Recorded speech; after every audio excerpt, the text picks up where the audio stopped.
And then, and the worst case, I suppose, that I saw was a guy who had his whole face blown away. And I had no nose at all, just two little holes between his eyes.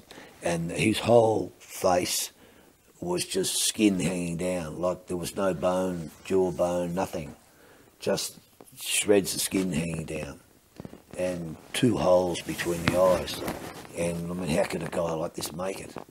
But, yeah, I don't think that anybody had too much trouble facing it while they were still in country. It was when they came home was the bugger. It was the real war. Yeah, that's right. That was the real hardship when they got home.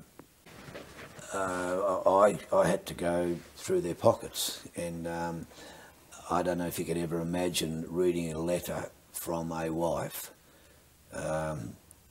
saying that the children would be, presents were put on the tree with the dad's name on it, and they'd all be looking forward to having Christmas with him even though he wasn't there. And this is the sort of stuff you're reading, and putting the body in a body bag.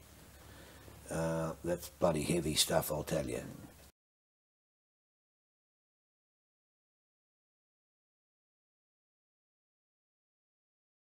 Would you like to give us a brief introduction, please? Starting from where you were born. Well, yes, I was born in Moreland in Victoria, in Melbourne, Victoria. What did you first know about what was happening in Vietnam? Well, I was in the regular army, of course, before Vietnam started. Was I? 1968 I joined, so when did Vietnam start? 1965, so I know it was already going. And I knew absolutely nothing about it until I joined the army. Well, it was there in the distance. Nobody had really made a big deal about it because national service hadn't started, you see. So nobody sort of was too concerned about it because it was a regular soldier that was going, and that's what he was getting paid for anyway, so, you know. When you joined up, did you think you'd be going to Vietnam? I never, to be quite honest, I never gave it any thought at all.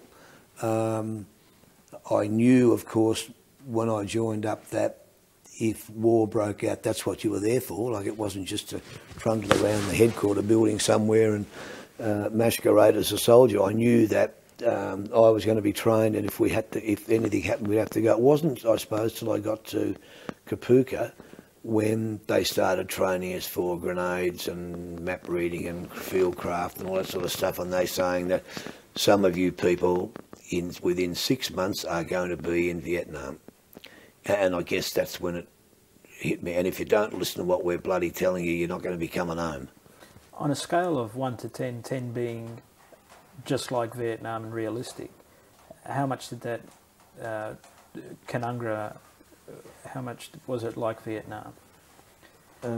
Well, in all fairness to them, it was impossible to make it like it here in Australia. If you had to go to Singapore or somewhere, you could have. But I would say it was probably 7 out of 10, probably. Somewhere between 6 and 7 out of 10. Only because you can't actually reproduce the environment. Absolutely impossible. And you can't instill in someone's head that every one of them looks the same. How the hell what do you do? That a small child is going to is capable of blowing your legs off. Those are the sort of things that they can't instill in you. You've got to go and see that yourself.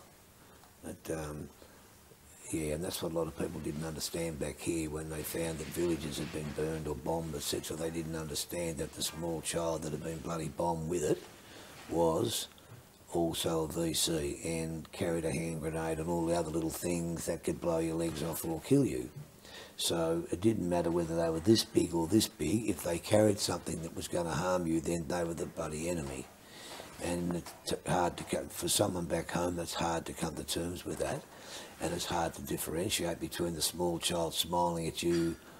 Well, you know, are they smiling at you because they're glad to see you, or are they smiling at you because in a moment you're not going to have any legs? Yeah, so I found that hard to come to terms with that. Never mind, and I was over there, never mind about someone back here trying to come to terms with that. You know, they just see that as, Jesus, the bastards are killing women and kids. But those women and kids were the enemy. I mean, they were bloody VC. Yeah, so, I mean, all those sort of things, in all fairness to Canungra, they couldn't reproduce. But what they did fairly well. And when did you get the posting to Vietnam? Well, by that time I got to the rank of sergeant within about a year, or 18 months or something. See, as you can see, I joined the army in 1968 and I went to Vietnam in 1969-70. See, so I've gone from a raw recruit to a substantive sergeant in that short space of time, only because I suppose because I was a bit more mature than my counterpart. There were positions available on courses for me to go on. I was lucky enough to have officers that perhaps saw my potential and nominated me for these courses. So I went up through the ranks very, very quickly, and as it turned out, like far too quickly for normal. Like plenty of maturity, but no bloody experience, you know, and that came to bear later on. So those that thought they were doing me a favour in the beginning didn't really help me. What did you think of Vietnam when you first arrived? Well, it was just a typical. Well, it was flying over. Of course, we flew over the jungle coming over, and we couldn't see too much because we were up at a very high altitude. We could see bomb craters down there, but it was my first initial response, because I was initially at Vung Tau, and of course it was a coastal resort. I mean, we were on the beach, and it takes a while to realise that you're actually in a war zone, because Vung Tau was the R&R base for people coming out of the field. Like they would have their week's R&R in country, rest and recuperation, at a place called the Peter Badco Club, and of course that was a great big swimming pool. They had you could hire bloody speedboats on the water and go skiing, and people were forever holidaying there. Well, they weren't holidaying, but they were having their R&R. So we would be constantly seeing people wandering around in bathers and a towel and taking their rest and recuperation at the Vung Tau R&R Centre. So to me, it looked like a, some holiday resort that someone had spent a lot of money to send people there. But behind all that, of course, it was very different. And until I'd been there for a while and actually got to fly to different places, did I realise that this wasn't, well, there was no front, but for the want of a better word, this wasn't where it was all happening. This is where, and this is why the field hospital was there. Of course, it was considered to be a safe zone. Although we did have fire on half a dozen occasions while I was there, but nothing. And we were always having red alerts. But yeah, it was considerably safe zone, which is why the main logistics were there, and why people came and had their R&R. But if you didn't ever get out of Vung Tau, or you never got out of that little area, I mean, it was almost, it could almost be a holiday. You know, I mean, you weren't faced with any of the bad stuff. You know, I mean, there were people that spent their entire life in Vung Tau as pay reps or supply people, ran the jail at the MPs, or stood guard on the gate, etc. Those sort of people had access into Vung Tau every night of the week if they wanted it. Yeah, so it was just a shopping spree, and but there were definitely hardships, and I don't care who it was and where they were or what they did. My personal opinion is that nobody ever came home from there, or ever comes home from any conflict, the same as they left, whether it be in body or mind. You don't come home exactly the same as when you went, and from varying degrees, of course. But even from the smallest degree, I'm a firm believer that no one came home exactly the same as they went. You know, whatever job they did. Yeah, so there I am, stuck there for a year. And I suppose the thing that amazed me, I couldn't believe that people would actually be counting the days they could get there, and someone would say, I've only got 27 and a wakey. And you say, what do you mean? Well, I've got 27 days and then I wake up and I'm going home. So 27 and a wakey. How many have you got? And you just say, 354 and a wakey. It just seemed, and people made their own calendars. I remember having a Snoopy calendar. What do they call those calendars with all the numbers on it? With the numbers on it? Yeah, it's a calendar with just all numbers. It's with all the numbers. Don't they usually have numbers? No, it's not in months. It's just from 1 to 350. It's called a something calendar. It's on a big square with just numbers on it. I'll think of it after. And people made up these calendars, and they had mine had Snoopy at the top of a slide at day 1, and he would slide down to day 26. So I didn't have to mark off 26 days. I just marked off at the end number 26 when he got to the end of the slide. Then he'd be going down a ladder to somewhere else. And it was just our way of counting off the days, if you like, rather than carving a notch in a stick. Everybody had their own calendar on the wall somewhere in their bunk or somewhere where you marked off the days, and you, the whole time you were there, you knew exactly how many days you had before you went home. You could ask anybody at any given time, day or night, and they would be able to tell you they had, 156 and a wakey or whatever they had. It was just amazing. Like back here, I'm flat out knowing what day it is sometimes, what the date is. That I wouldn't have known today was the 9th unless somebody told me. But there, you mightn't have known what the exact date was, but you knew how many numbers, how many days you had before you could get on the plane and go home. So is that what you did straight away when you arrived? Everybody did the same as soon as they got there. Marked their calendar at day 1, or 350. And whatever the day was, but when you finished your calendar. So obviously you didn't make the calendar up on day 1, but you knew these calendars I'm talking about. Somebody just had the ordinary metal calendar that had a little red arrow on a square that you could move from day to day. However they did it, they all everybody had their own system of marking the days. Yeah, so from day 1, that was it. Which were the? What are the places you visited outside New Idat and Vung Tau?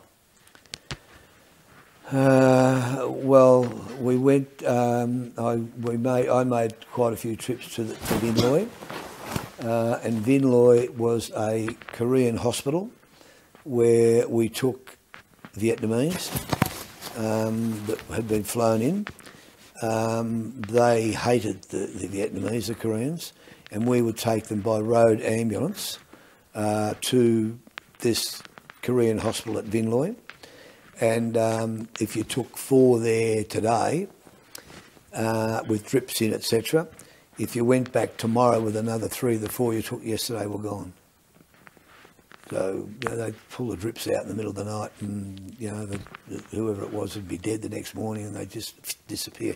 I never ever saw the same person that I took twice.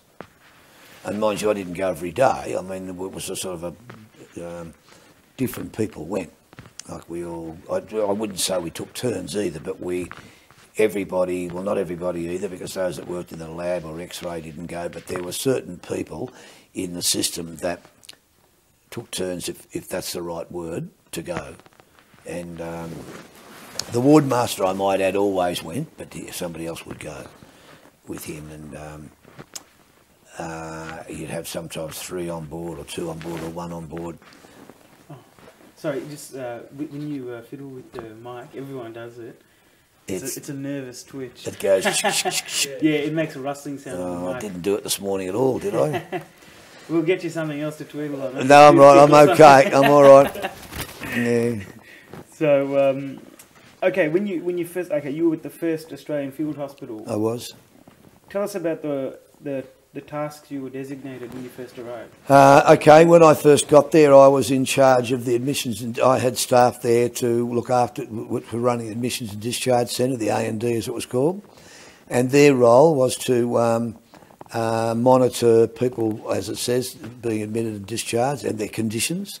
So there were big boards up in the shack that had everybody's name on it, whether they're in a medical ward, surgical ward, what their condition was, what was wrong with them, you know, gunshot wounds, diarrhoea, whatever. And mind you, we had people over there, they got just normal sick. So we had people in there that had to have their appendix out, people that had to be circumcised, people that had the flu, people that got the bloody measles. All of those things were the norm for any normal hospital that would run where you had thousands of people. You said people had to be circumcised? No, yeah, because of the heat. There were people who had problems because of the climate. And, yeah, so they, at their late age, whatever age they were in, they went and they were circumcised.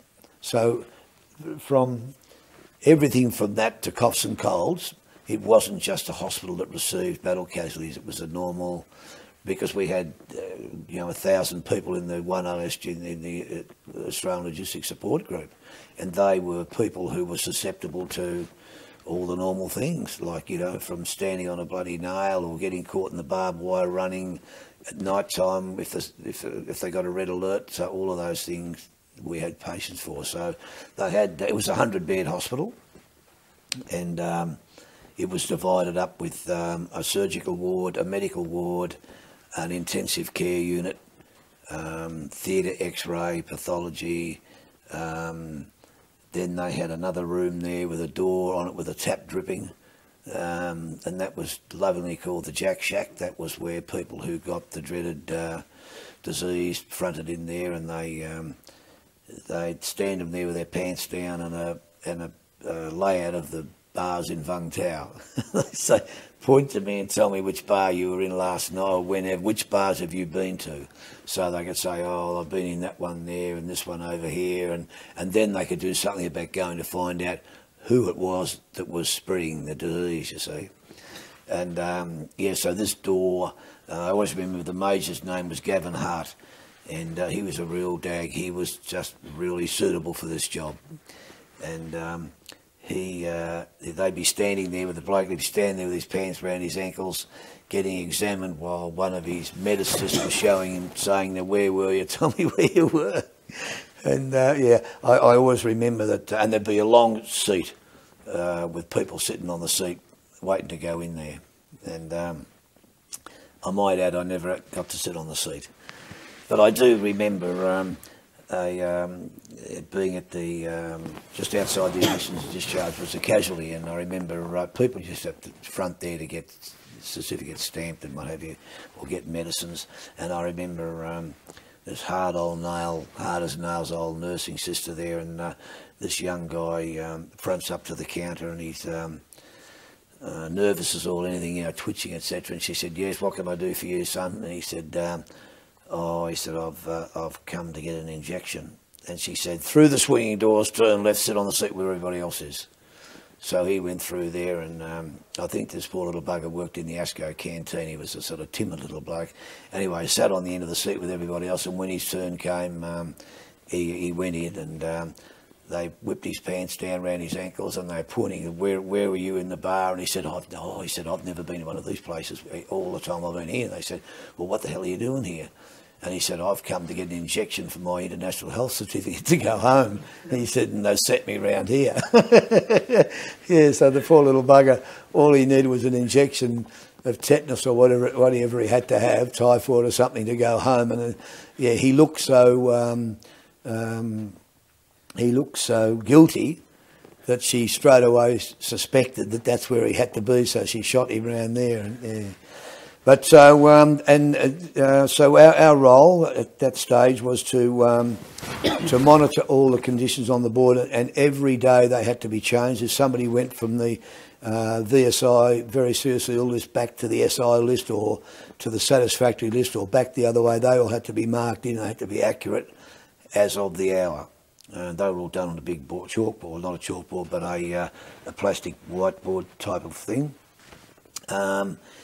They were medical summaries to be typed. The night shift would type up all the medical summaries from the doctor's comments through that day and go on their medical files. So they had a file for everybody that was in hospital.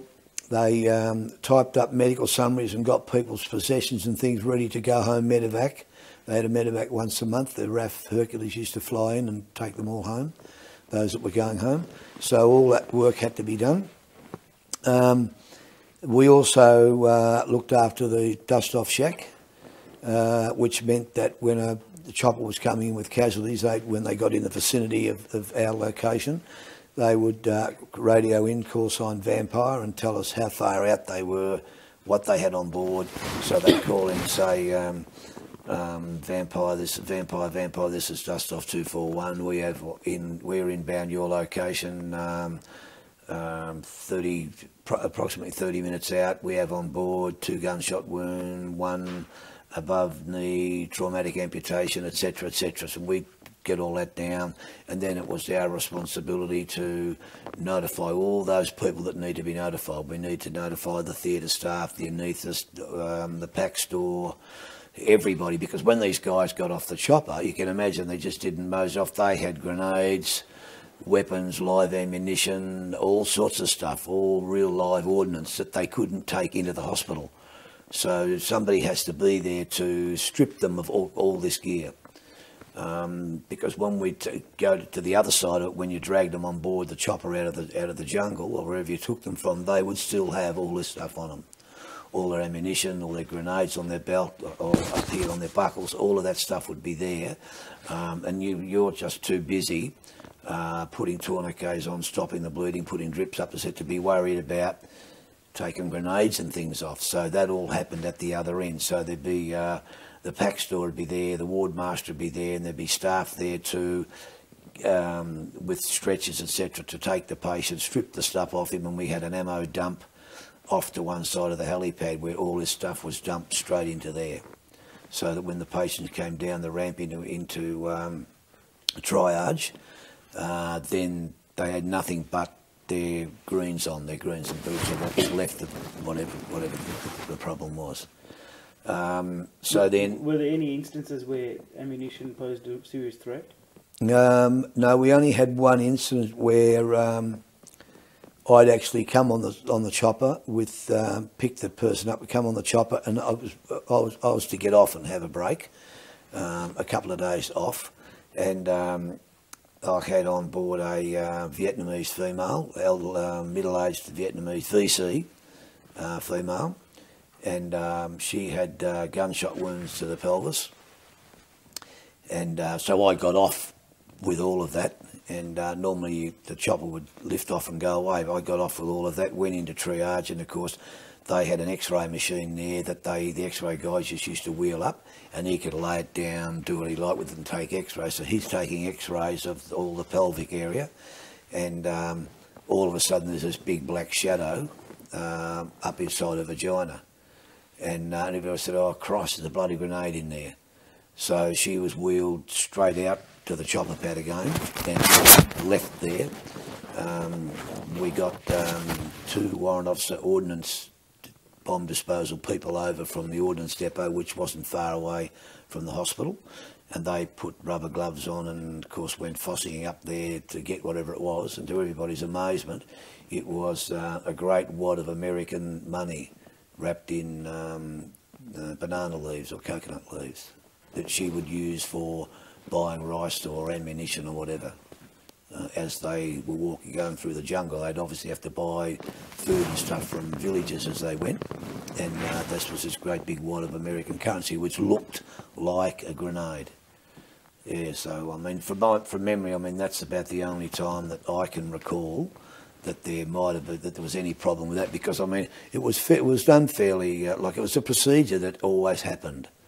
You know, there were people there that their whole sole job was to ensure that no weapons, ammunition or explosive ordnance went any further than that helicopter, and that was their whole sole job. They had no other purpose in life but to do that. Because it was so common to have that sort of equipment? Well, everybody that got off had that equipment, yeah, because they just come straight out of the field, and everybody that got off would have that equipment. Can you tell us, now, would this be classed as dust off? Well, it's the other end of a dust off. Dust-off is bringing casualties back. Yeah, that's the dust-off is, they call it a dust-off because when the helicopter lands, as you imagine, there's dust everywhere from the blades. And what you're doing is dusting off someone, that you're taking them away. So the dust-off is, so that is classed as a dust-off. That's the delivery side of the dust-off. So it's a pick-up and a delivery. So yeah, it's a helicopter dust-off that's arriving. And we had this little Italian guy, this little Italian bloke that worked in the A&D, and we had all sorts of problems with him because when he was on shift and they radioed in, they would tell him how far away they were, and then he had a PA system. You could press the button and or ring the CO or whatever you had to do, and he would say something like. The dust-off sheets are coming in the 4 to 5 minutes. And everyone would say, now, Angelo, is that 4 or 5 minutes or is that 45 minutes? He said, I'm telling you, 4 to 5 minutes. So, Angelo, you mustn't say that. We don't know whether you're talking about 45 minutes or, say, in 5 minutes' time or 3/4 of an hour or something like that, but don't be saying 4 to 5 minutes because he kept doing it all the time. And people would buddy, so they'd have to say, people would say it's coming in 5 minutes. And you'd get everybody there, and it was better for them to stand around for 3/4 of an hour than not be there at all. Yeah, so the old Angelo couldn't get out of this 4 to 5 minutes bit. Yeah, it's a bit of a character. But so that was the role. Also, when the medevacs or the dust-offs came in, you might have 1, 4 or 5, whatever there might be, and it was the staff's role, the A&D staff's role, to stand at each of the triage counters or stretchers. They weren't stretchers, they were examination benches. And there were 6 of those, 3 on each side of the room. And that's where they triage people. They'd come off the chopper and there'd be a medical officer there saying, we'll take this one first, we'll have that one over there, this one over here, etc. And there'd be medical teams that would be allocated to each of those triage areas where they'd start cutting off clothes and boots, etc. And my staff's role was to stand at each one of those and list every single thing that happened. First of all, if they could, they'd get the person's particulars, who his next of kin was, rip off his dog tags, write down the service number, and get as much information as they could from that casualty. And then as things were intravenous and everything was being administered, it was their job to tick and flick and write how many mils of this, how much went in, all of that. So every single thing that happened to that person on that bench was his responsibility. So they had this role, not just only the A&D and the paperwork, but they were up there in the triage as well. And in some cases they would be on standby for when the patient came back out of theatre into the recovery area. They also sometimes played a role as a watchdog over that person, because everybody else is being used either in theatre or somewhere else. Like if you got 4 or 5 really serious casualties in, like it was just bedlam. Like, I mean, it was just as busy as anything, and that would go on. That could go on. Staff would be working flat out for sometimes, 24 hours. And theatre staff, there's nothing for theatre staff to change shifts and be in there for hours and hours and hours and hours. 12 hours, 14 hours, whatever. So so that was the main role of the A&D staff, if you like. They didn't have to worry about the pack store. There were the pack store, which took weapons and things, belonged to the Q store. So those weapons had to be, the serial numbers were taken and they were put in an armoury and locked away and all that sort of stuff. And then when the guy was discharged, then he would have to go, he'd have a little tag and he would go, if he was going back into the field, he'd go over to the Q store, to the pack store section of the Q store, and they would have all his stuff there for him. If he had boots that hadn't been cut to pieces, then he would get his boots, he would get his weapon, any ammunition that was there listed under his name, he'd get all that stuff and off he'd go again. Can you tell us about your first operation where you actually were in a dust-off? The A&D staff, there were 1, 2, 3, 4, 5, there were 6 people that worked in A&D,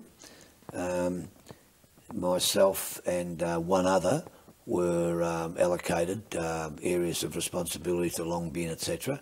We had, because the Americans weren't, well, they did have their own medics, of course, but because the Australians weren't doing any dust-offs, they had, the Americans were doing the dust-offs, then some Australians were permanently posted or permanently allocated to dust-off the whole time they were there. Then, because they had to have time off, so while they were on having their time off, some of us were placed into as a relief while they were having their time off. So none of my staff were permanently a permanent dust-off crew. We were sort of replacements for those who didn't make it and were waiting for a replacement to come from Australia, or whether they were having their 24 off, because we did 48 on and 24 off. So during that 24 off, if they were short, then one of us would go up and do that 48 hours or whatever it was in the interim. My first, to answer your question now, my first area that I went into was to this female that we picked up, and she was just outside a village. The name escapes me now, but it's I suppose it was about 30 minutes flying time from Long Bin. And she was on the outskirts of the village, and it was probably about 4 a.m. in the morning when we actually picked her up. I wish I could think of the names of things, but there's that many names of the places that you would fly into and visit that it's impossible to, and some of them had no name anyway, and some of them were just out in the middle of nowhere. So that was my first. Was nothing too traumatic about that. She just, like I said, had gunshot wounds to the pelvis, and there was no big deal. There were various other times where we picked up people with, one leg gone, 2 legs gone, feet just hanging out of the boots, just hanging on a sinew. I guess I could never get used to somebody being dead with just one small hole in their chest. You know, when you'd pick up someone whose legs were blown apart, like just nothing, just bone and mesh, and they would survive, like they were in no danger of dying. We were only, at the worst, I suppose, 30 minutes flying time from the nearest hospital, like with major facilities. So, I mean, we were getting casualties back to a hospital with full surgical facilities quicker than they were getting road accidents here in Australia to the hospital. People were dying from road accidents here with less injuries than we had over there. It was, and when they got back to the hospital, they had Collins Street or Wickham Terrace specialists who were over there 3 months at a time. You know, honorary surgeons or honorary physicians, and like they, like, I mean, who gets an appendectomy done by a Collins Street surgeon? Like, you know, the bloody intern does that somewhere. Like this guy, is a Collins Street surgeon. He'd pay hundreds and hundreds of dollars for him to look at you, and here he is whipping someone's appendix out, you know. Yeah, so they were like 30 minutes to the nearest help, and I mean help. Like if you go at 4 a.m. into a public hospital, you're likely to get a couple of interns there, and it's going to take time for them to get someone there with any expertise, like in a specialist range. Well, here were these guys all on standby right there. As the chopper hit the deck, they were there. You had all these specialists there at your fingertips. Like, fantastic. And that was the same with the American hospital as well. They both were sort of, I think the American hospital, from memory, was a 200-bed hospital, and ours was 100. But exactly the same. They had all the same sort of people. And okay, like I said, I could never get used to having to do a post-mortem with the major on a guy who just had one small hole in his chest, which looked like a bruise, and he drowned in his own blood.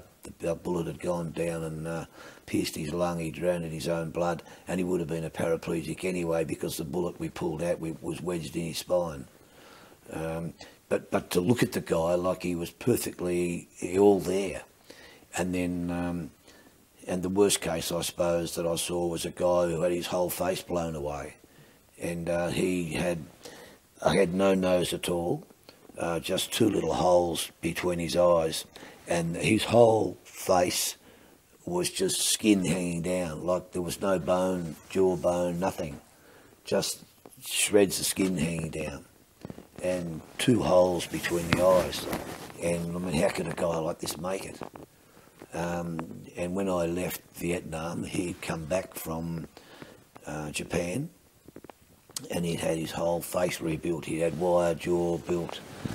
They'd taken skin off his bum and rebuilt his face, and whilst he looked like a bit of a patchwork quilt, and wasn't speaking too good, his face was being rebuilt. And in the end, some 2 years later, I saw photographs of the guy, and whilst he mightn't have been, he mightn't have made the movies, he had a face back and he was alive. I mean, you've got to compare that with someone that's just got a small hole. It's amazing that you can do that. And when I first got there and started to see these people pick up or look at people that were, excuse me, traumatised in such a way, I mean, they had no hope. As far as I was concerned, they were buggered. Like, by the time this guy gets back to the hospital, like, he's gone, there's no hope. And then a week later or 2 weeks later, he'd be walking through the ward, and there he'd be sitting up as large as life. You know, he mightn't have a leg or he mightn't have any legs, but he would be as large as life, fit as a trout, you know. And you think to yourself, God, look, yeah, bloody amazing. How much of an effect does trauma have on casualties, victims? Well, they were all right while they're there. I mean, the biggest part of I always used to think about that, and I think the poor, when they go home, it's going to be the worst, because while you're there, you see you're still in a military environment, and you're still amongst friends who understand what's happened, and you're still being cared for, nurses who really cared. But when they got home, it was all going to be different, wasn't it? It was going to be, they're going to be out of that environment, and they're on their own. And to make it bloody worse, they're going to have people chucking bloody tomatoes at them, or, you know, slinging shit because they shouldn't be there. And there they are now, they're going to be in a wheelchair the rest of their life, and that's when it hit most of them, when they got out of the military environment and had to survive at home in the real world. You know, they never had any protection, that their military protection was gone. And now the real life starts. You know, they've got to fend for themselves for the rest of their life. You know, they've got to find a job, and if it was a marital situation they're already in, you know, how's the family going to take it all? What's the wife going to do? Is she going to leave him like some of them did, because it's not the same person that came home, and she's not going to be bothered with all of that? There were some lovely women who stayed with them. But yeah, I don't think that anybody had too much trouble facing it while they were still in country. It was when they came home was the bugger. It was the real war. Yeah, that's right. That was the real hardship when they got home. And luckily I didn't have to see any of that, because that would have been the worst part of the lot. Because they were still all jovial and, you know, yeah.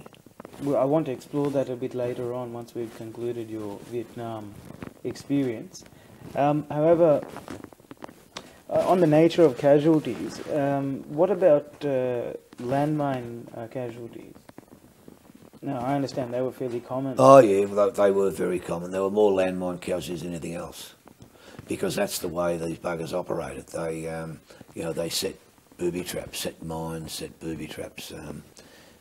There was, you know, bugger all gunshot wounds, if you like. There were gunshot wounds, but the amount of mine injuries were incredible. Like, we had a whole battalion walk into mines at the bottom of the Long Highs. And that was my first experience at major pickup, you know, from a large pickup, from a whole bloody battalion walking in on a minefield.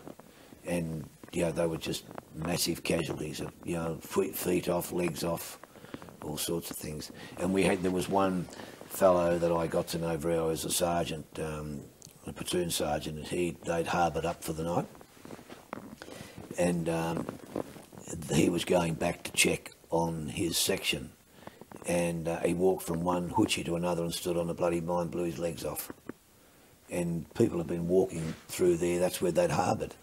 And people have been walking backwards and forwards through that little harbour area for hours.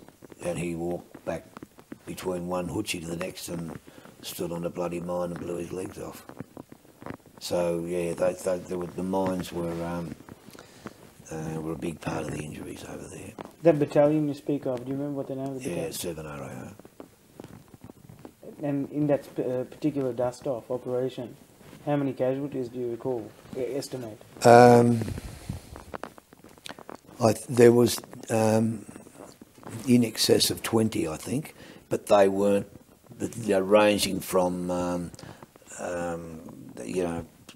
small pellet injuries to the legs, to the body, to, loss of limbs. But I just remember, I hadn't been there very long, and I just remember that there was a bloody lot of them. The only other one of particular note was that a dust-off came in, and I was up in triage, and they dropped this bloke on the table next to me, and he smiled at me and said, "How you going, Sarge?" And I said, "Do you know me?" He said, "Oh yes." I said, "You couldn't possibly know me, mate. I only got here last week." And he said, "I was on the same plane as you." And it was what they used to call RIOs, Reinforcement Battalion, and they used to come over in blobs and replace people that were due to go home. People that, not people who were due to go home because the battalion came over and went in bulk, but people who had been injured or medevaced home left holes, so these people were RIOs, and they'd come over to reinforce, fill in the little holes of those that had been medevaced home. Yeah, you were saying just before about the differences between, civilian medevac and wartime medevac procedures. You were saying that there's a lot of things you could do in the battlefield that you can't do here. What do you mean by that? Well, you can't, back here you wouldn't be allowed to, a medicist, a private medicist, wouldn't be allowed to administer morphine. It's against regulations. It has to be nursing staff and nursing sisters, etc. But over there, it's different because it's a war zone and it has to be administered now. And so the rules change a bit to what you can do in a war zone than what you can do back in peacetime, for obvious reasons, I suppose. But and so the training sort of differs. So those that are going overseas to do that are of course trained to administer this sort of stuff and put the formidable red M on the forehead, and or a tag on the boot. So yeah, I mean that's not wasn't any big deal. It was just that if the guy gets some morphine right now instead of 25 minutes later, if they're screaming out in agony and pain, why wouldn't you want to zap him with some pain relief? And why would you want to wait to get back to the hospital when you can train somebody to do it, and it's extenuating circumstances is not the norm medical procedure for somebody of that rank. It's like saying a medical orderly in a civilian hospital back here can administer drugs. I mean, you can't do it. But we're saying now if it goes into a war zone, or so there was a disaster here in Heathcote, and there were that many bloody casualties that people were dying and they needed this stuff administered, there's not enough hands to do it, then they may very well grab a half a dozen orderlies and give them a quick Soldiers 5 or a quick demo on how to do it, because we need the hands to do it. But under normal circumstances it wouldn't happen. The orderly wouldn't be doing anything like that, but under certain circumstances he may. Did you treat Americans as well as VC and ARVN? No, we didn't have any of those. We only occasionally got VC to the Australian hospital. I don't remember any Americans. We might have. They had their own facilities, of course. Look, that's not to say that they did. The field hospital never ever did. I mean, I don't remember any Americans in our hospital. We may have had one or two we certainly wouldn't have had any gunshot. We certainly wouldn't have had any American battle casualties. We might have had some Americans sick from their base at Vung Tau, and they had a small medical facility called Cotton Gauze over at the airport. But they were just sort of day treatment sort of things. But anything that was worse than that, they would have either ferried by chopper back to their own establishment at Long Bid, or they may have put them in the field hospital overnight. But no, not as a rule, we didn't. We had. But why VC? Well, because sometimes they brought them down for interrogation. They bring them down to the Americans at their 24 evac hospital at Long Bin also had a prisoner of war section of the hospital where it was all fenced off and guarded. So they had battle casualties, POW battle casualties that they could treat it as a separate area, like a fenced off area. But occasionally we would have a VC come down to the field hospital and they would be interrogated. They may have been picked up in an Australian working zone, and so they wanted more information because that's where our battalion might have been in operations. So they may have been already interrogated by the Americans, and now they've been flown down to be interrogated by our own interrogation people, and then they would be flown back again because the Australians had no holding capacity for POWs, if you like. And the least amount we had there, the bloody better. We had a small baby. I'll never forget this little baby came in with napalm, and you could see the acid coming off the little baby's body, and the baby was going to, it had hours to live. And they put the small baby, they took it into theatre and washed it and bathed it, did all they could for the kid. I'm talking about like an 18 months old baby that obviously had got caught up in a skirmish. They put the baby in the surgical ward, and opposite the bed that they put the baby in was a VC. And the VC had, I can't remember, they had both legs in plaster or one leg in plaster. And this bastard got out of bed in the middle of the night and pulled the tubes out of the baby. Unbelievable. And how he survived, I don't know. Like how he made it out of that bloody ward, I don't know. But yeah, so that's the sort of stuff they did. But I can only remember 2 occasions where we had VC in the wards while I was there anyway. And only that one occasion of this bloke who pulled the bloody tubes out. I mean, the child died hours, the child was dying anyway. So when you say pull the tubes out? The child had drips. Right. Yeah, and intravenous going in, body fluids going into it. And this bugger crawled out of bed and pulled the bloody tubes out. But, so you were lessening the suffering of the child, is that what you're saying? Well, no, he was killing it. So he was VC, the child wasn't. And yeah, he just pulled the tubes out. And I suppose that's the other angle you look at. I mean, we looked at it from the point of view that he was VC and that was what he was doing. I mean, I never thought of it like that. You might be quite right. He might have been lessening the suffering of the child, although I doubt it. I mean, he was caught in the act of doing it. So it wasn't as if that because he pulled the tubes out, the child died. I mean, because I said he was caught doing it. But, yeah, it's just the bloody act to think that, like, he's in all his pain himself, to think that he could drag himself out of bed to do that. Yeah. He must have felt pretty strongly about it. Yeah. Yeah, that's their ways, I suppose. Have you? When did you start to see the grey areas? You know, I mean, generally, I get the impression that most veterans before they went to Vietnam, they saw it as, you know, capitalist versus communism sort of struggle, you know, good versus bad, whatever, things like that. But when they arrived there, they started to notice things were a little bit different to what they may have expected it to be. Yeah. What was yours? How did it change? How did your views change?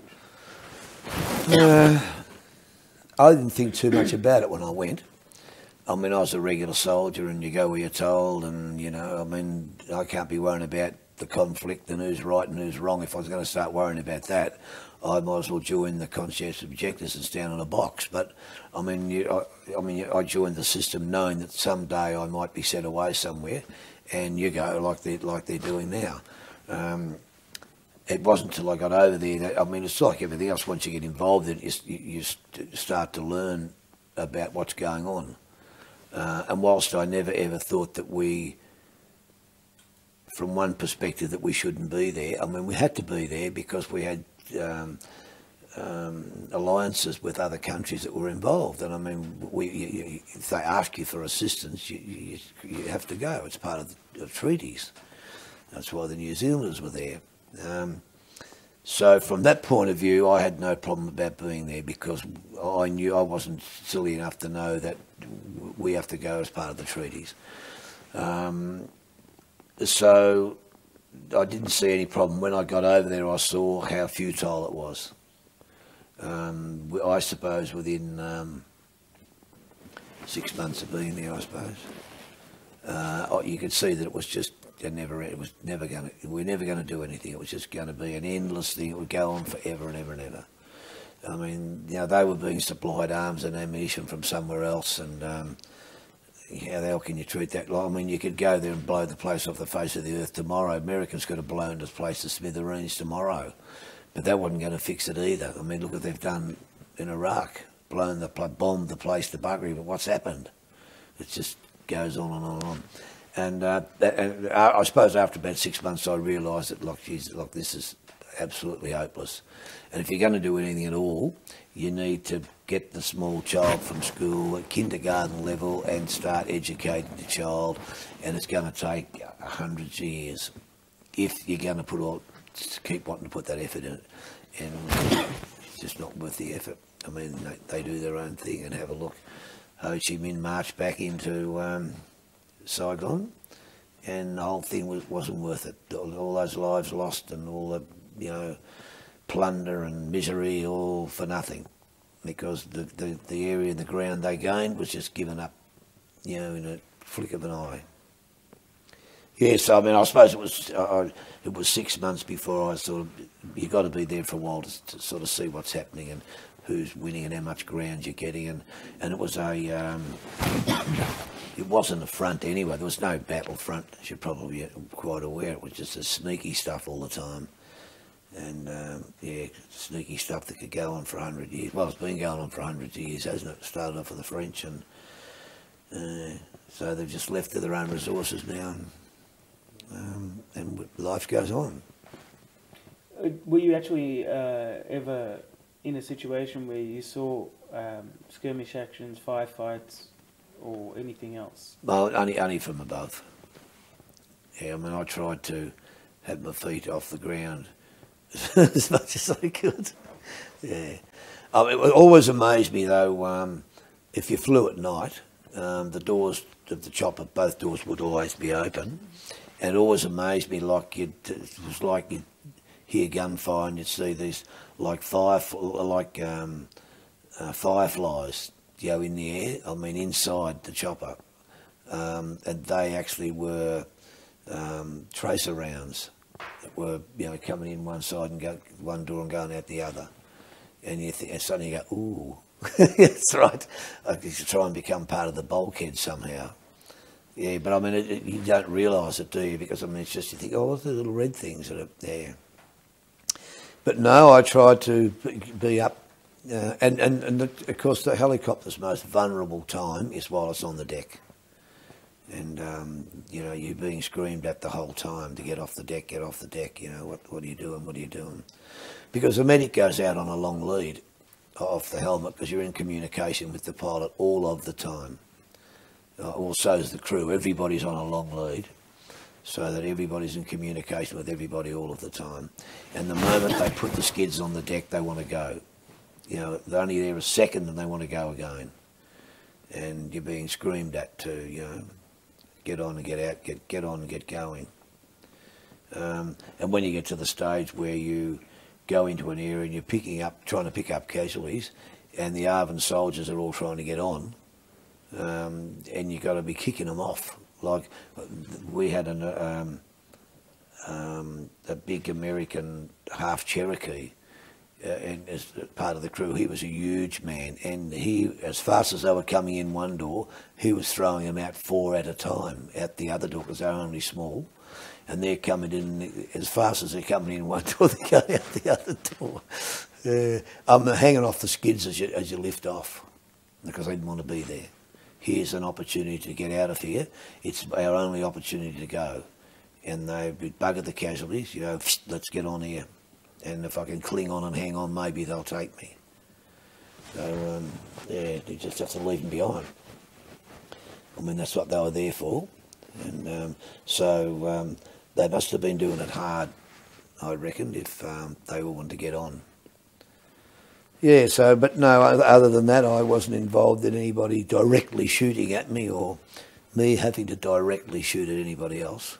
And, that was an issue I didn't have to face. But from above, could you see? Oh, you could see it quite clearly, yeah. But there was an issue I didn't have to face down on the ground. Well, what could you see from above exactly? Can you? Oh, well, you just well, you could see areas of fire from one side to the other, because people weren't exposed. Like if you look at that photograph there, see how thick the jungle is.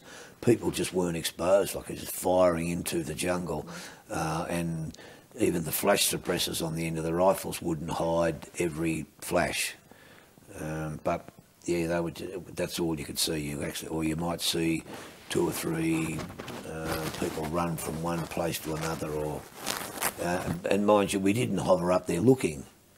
I mean, the idea was to piss off quick. You didn't sort of hover up there and give a bit of a running commentary. 200 yards to your left, you do this, change your fire. I mean, you had one job to do, and that was it. And you got in there and you got out as fast as you can. And you might see, as the chopper lifted off and went off on an angle like that, you might look down and see something. But don't forget, we're not just sitting there as passengers looking. I mean, there's now casualties on board. And there's things to do. There's no looking time. There's people in here that have to be dealt with,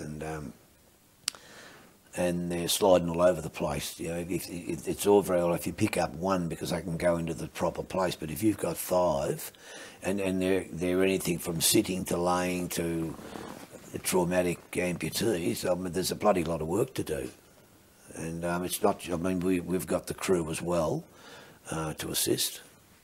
And there's no looking. The only people who are doing the looking are the pilot and the co-pilot. I mean, they're the ones doing the flying, and they're the ones that would see more than anybody else would see.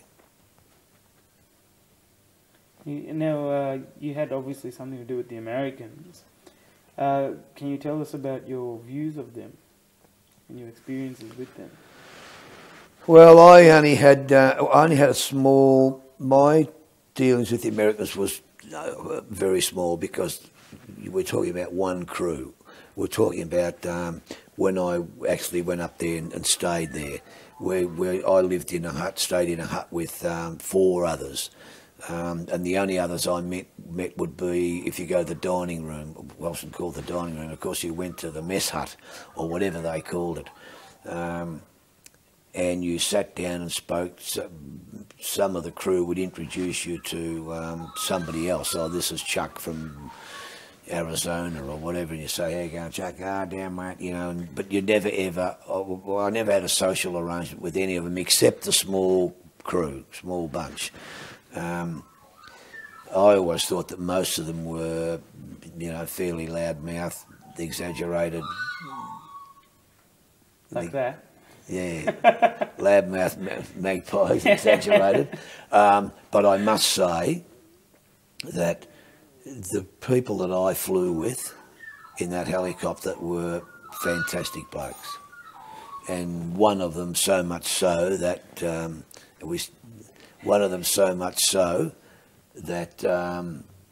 we're still friends today after all this time.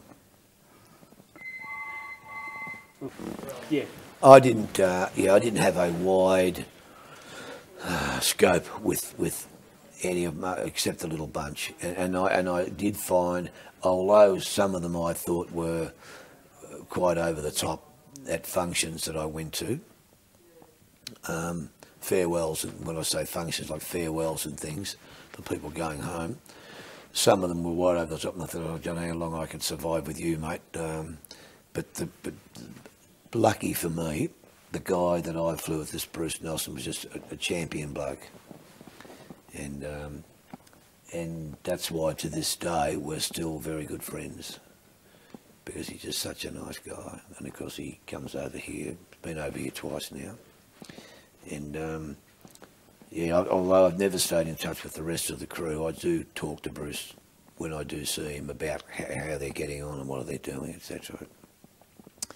But generally speaking, what were the views of the Americans amongst Australians?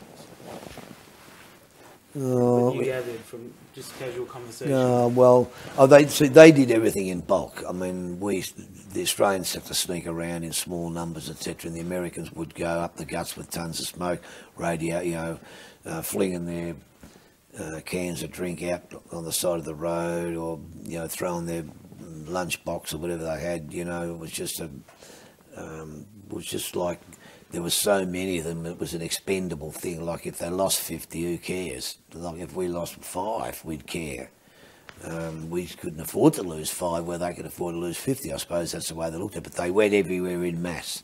They went everywhere in mass, making out as much bloody noise as they could. I suppose they thought they'd frighten the Christ out of them. There's that many of them coming, I suppose. But we didn't do any of that. It was all hit and run stuff, and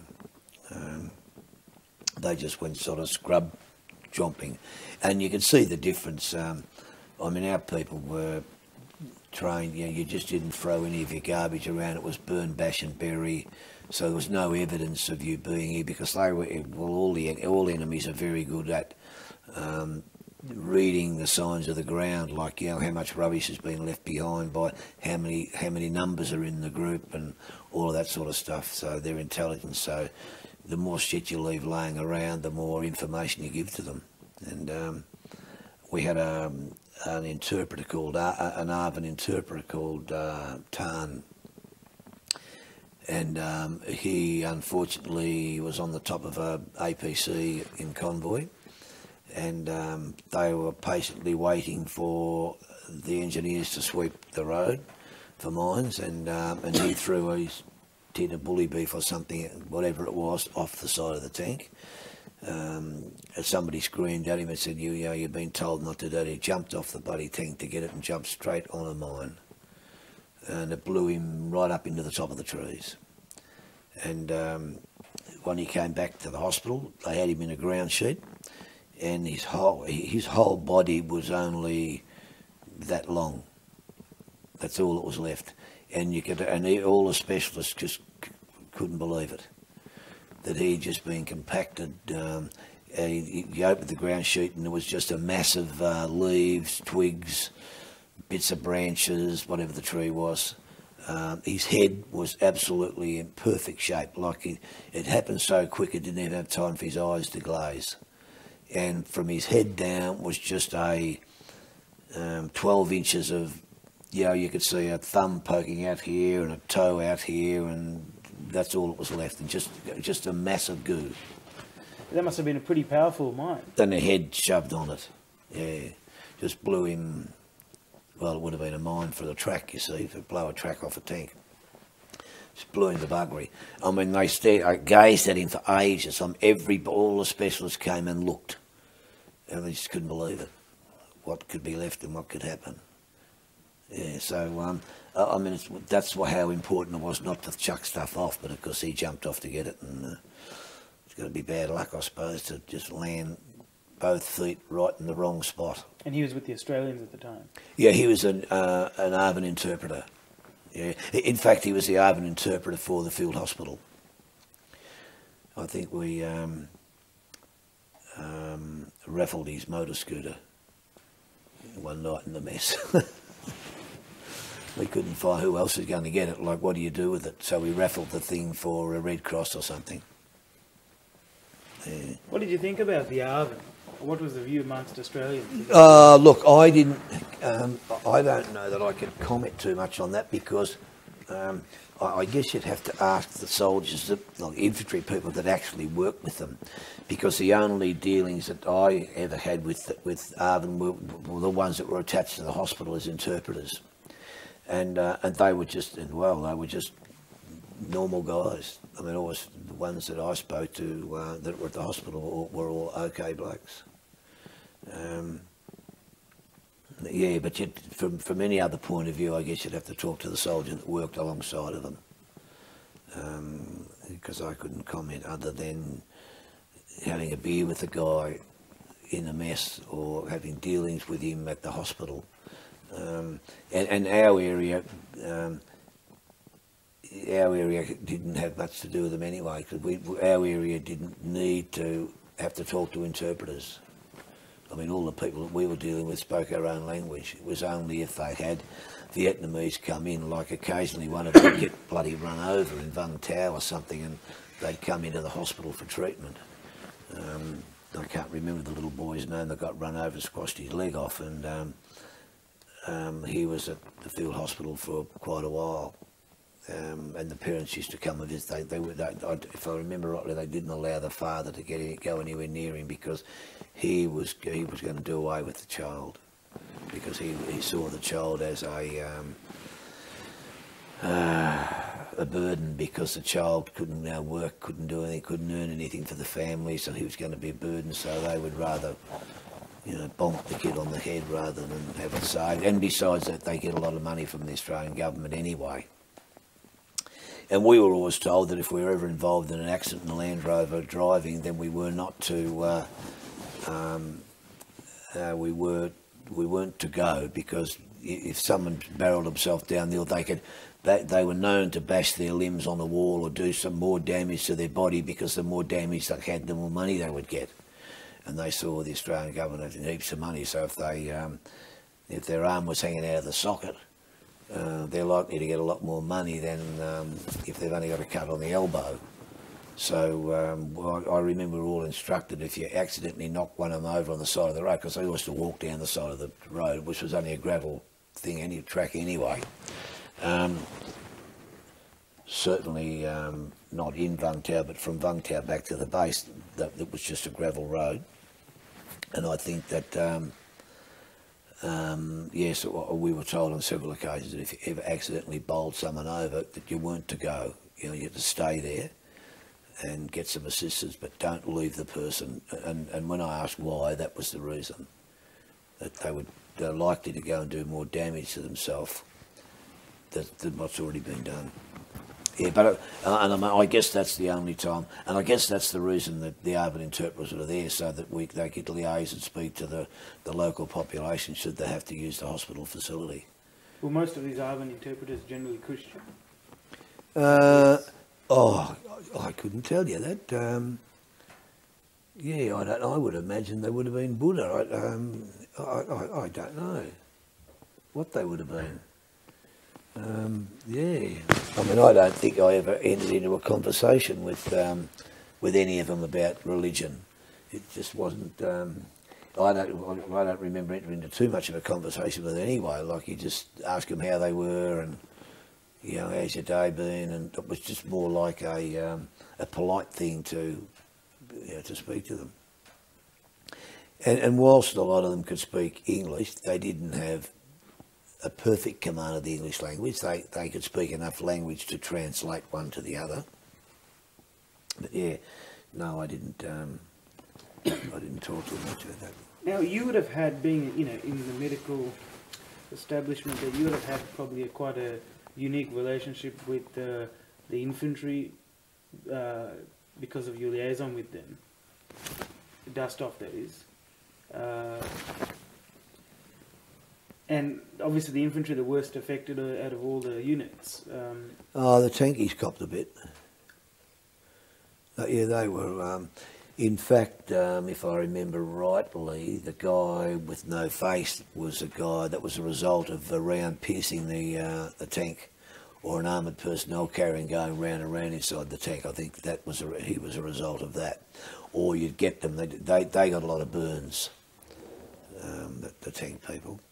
They also got a lot of turret head, hatch cover injuries, where they belt their head on the hatch. There was a hell of a lot of hatch cover injuries that belt their skull on the hatch cover. But no, I mean, well, we did. I mean, all the medical staff had a very, very good relationship with everybody that came anywhere near them, and whether it was infantry, armoured, whoever it might be, because I mean we were the people that fixed them up.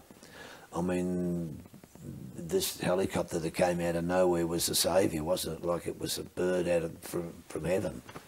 It didn't matter how they got to hospital, whether they came by vehicle, whether somebody carried them, whatever. They saw the medical facility like you would today. If you've sliced your bloody leg off or sliced it open or whacked yourself in the elbow with a chainsaw, it's all hanging there. But the only place you want to see is this hospital. And when they've got you all sewn back together again, I mean, that's why people marry nurses. Like they strike up a relationship with somebody while they're sick and say, oh, I'd like to know how many people have married a nurse. I mean, there's lots of movies about it, isn't there? Like in wartime movies where they fall in love with their nurse and they actually get married. I mean, they're fantastic stories. But I wouldn't mind finding out what the figures were of how many people, not necessarily in the military, but how many patients have actually married their nurse. And I bet there's quite a few that have done it. And it starts off out of appreciation, of course. But then, of course, they strike up obviously another sort of relationship. But yeah, I married a nurse.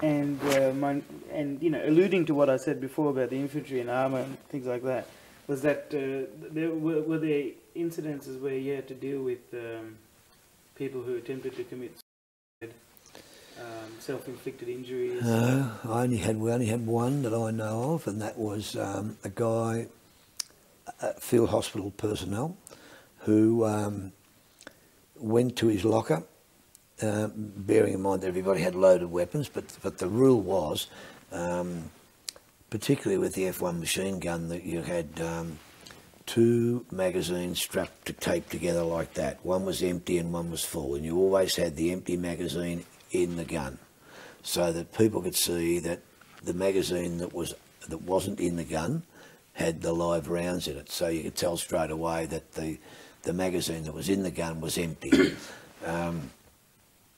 And people carried the weapons around like that all the time because it was only a matter of reversing the thing and you were up and running. Well, this guy had apparently, and unlike the Americans at Long Bin, where they had to stow their weapons in an armoury, and if they had a red alert or the siren went off or they had incoming inbound missiles, then they all had to charge to the bloody armoury and get a weapon out. The Australians, they couldn't believe that the Australians could carry around a weapon fully loaded and not have any incidents. It was amazing. But this poor bugger, he'd shoved his F1 in the locker, in the steel locker, imagine a single steel locker, shoved it in there, shut the door and gone down. He's obviously off work now and gone down to have a few drinks and he's off time. And he's come back later that night, opened the door and the things fell out. And he's gone to grab it, and of course he's had the magazine in with the rounds in there, not the empty magazine, and he's grabbed it and pulled the trigger and put half a dozen rounds into himself. He survived. They rushed him down to, and this is how well trained these young private medicists were. They had him down on the table, they had him resuscitated, they had a drip up and loose up before the first doctor even arrived. I mean, that's just how well trained they were. And these people would be the equivalent to a medical orderly back here. I mean, because they just saw so much of it. You know, you get good at something when you've got to do it all the time. Yeah, but that's the only one that I had. We had a soldier from another unit, and I may be corrected somewhere down the line in future. From a transport, I think it was 5 Transport Squadron, who lived at the back of the field hospital, their lines were. And this guy arrived at the hospital, shooting up the hospital. He walked up from the A&D, fired a few rounds into the wall, came up past X-ray, fired the gun there. You can imagine what's happening. And he's on his way to the wards. And he came out of one section into the open where the Red Cross hut was, and he's about maybe 10 paces from the push swing doors into the actual wards. And I can tell you now that if he had gone anywhere, if he had gone like that, he would have been shot straight away. And at the stage where he was about 3 or 4 paces from the door, he threw the gun, and because by this time they've got a minister or a priest or whoever it was there at the time, because we had every denomination, calling out to him to put the gun down, etc. And we've got heaps of voices everywhere in the dark, you know, yelling out, put it down, you know. You could hear all his weapons go shh, shh, and I just knew that even if he had have gone like that, he would have been shot full of holes. Anyway, he threw the gun down and sat on the ground crying, and they took him away. So what happened to him? Why did he... Oh, who knows, he just lost it, I suppose. This was an Arvin, was it? Oh, no, this is an Australian soldier. I see.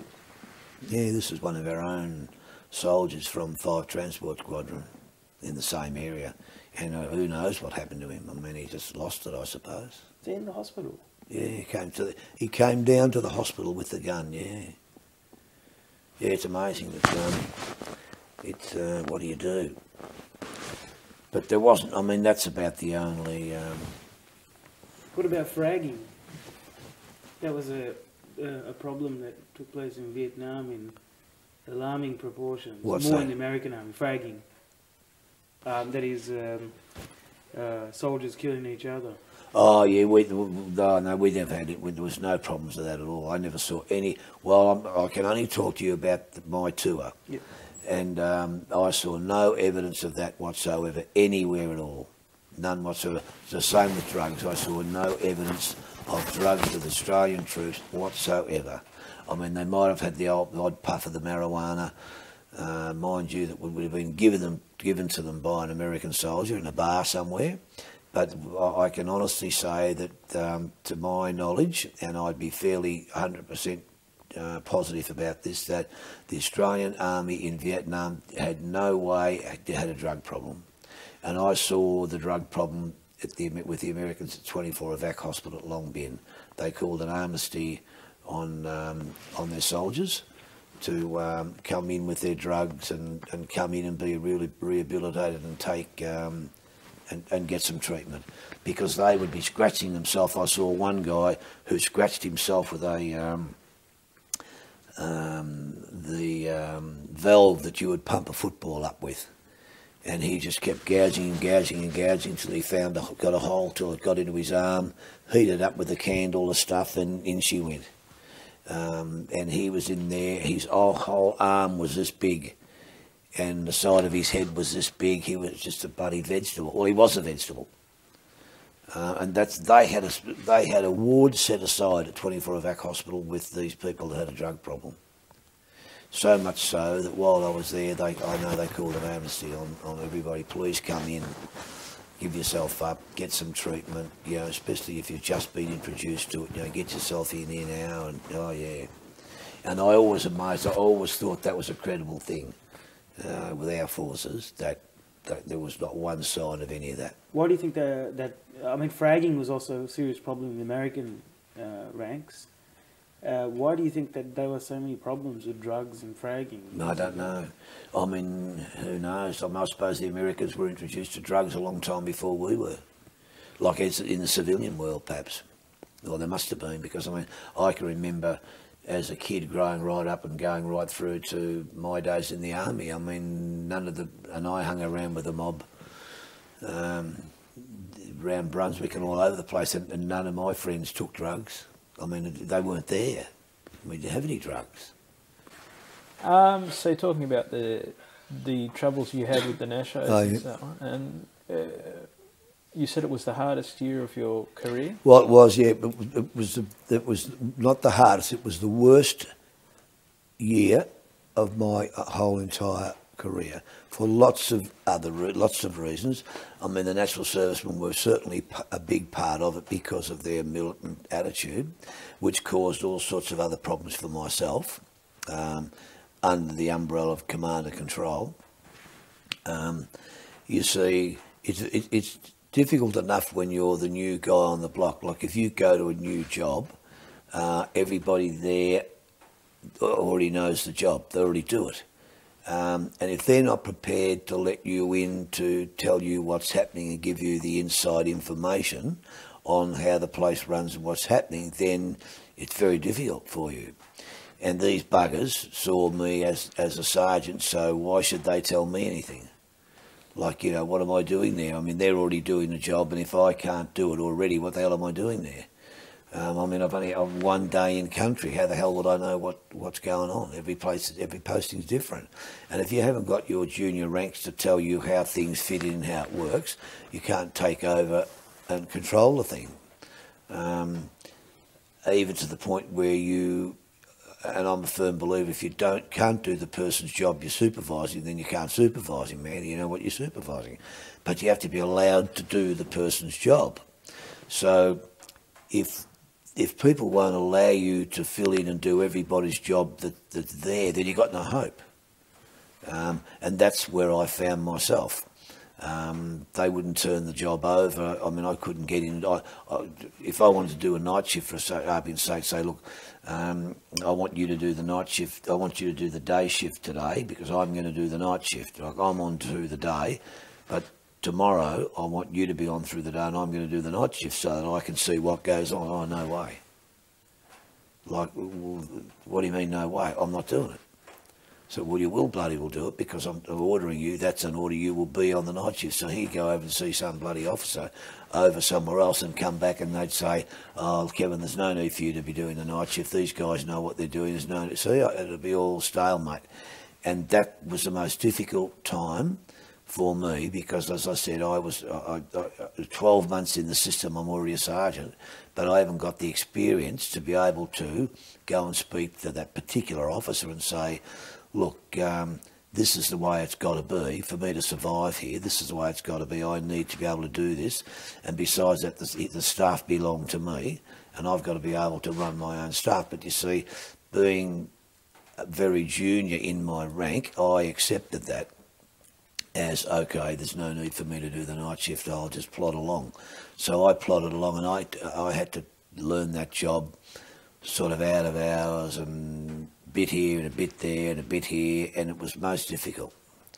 And I should say in this interview that I'm not for one moment putting all the national servicemen in the same bottle.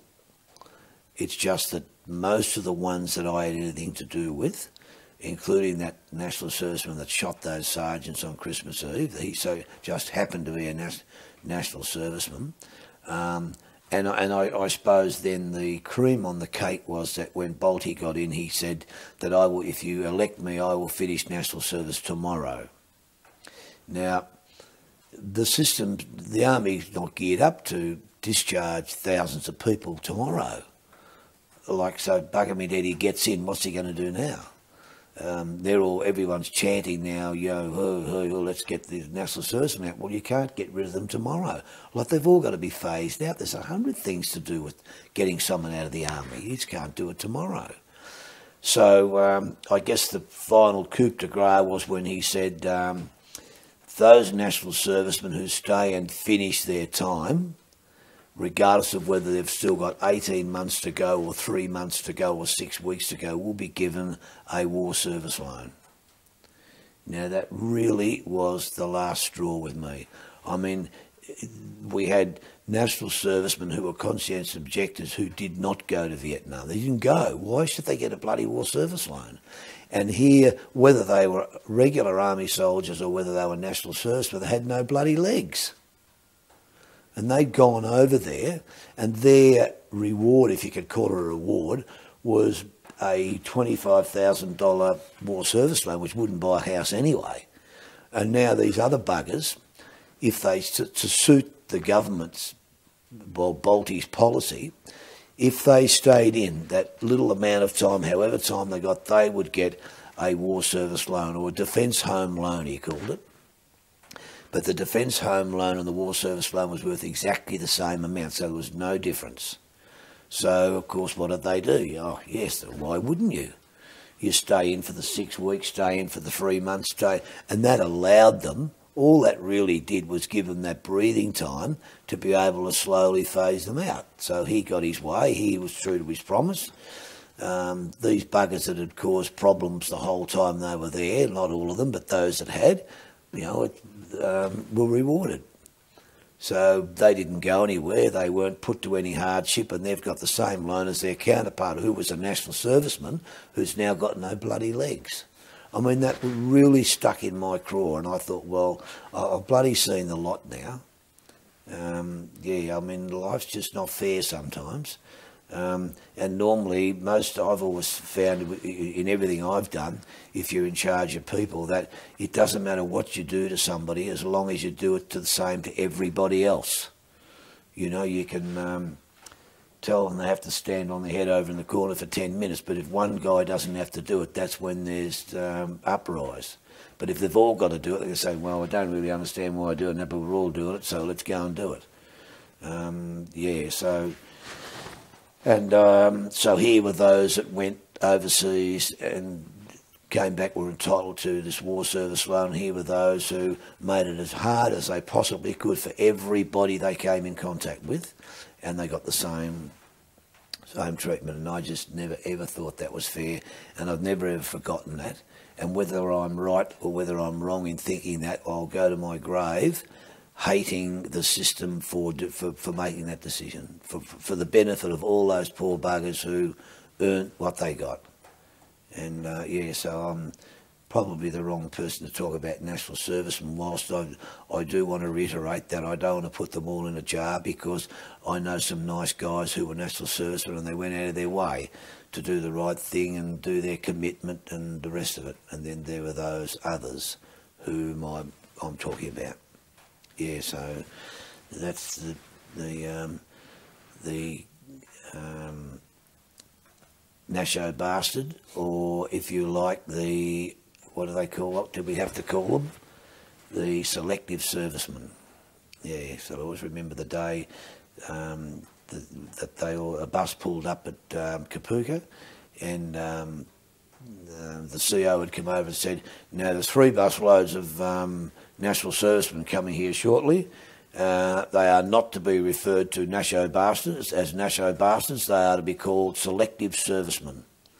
And I always remember this bloody old hardest male sergeant. He went up the steps of the bus and he'd already said, right, sir, we will refer to them as selective servicemen. And the CO went, and the electric bus doors opened. He went 2 steps up and he looked down the bus and he yelled, right, you Nasho bastards, out.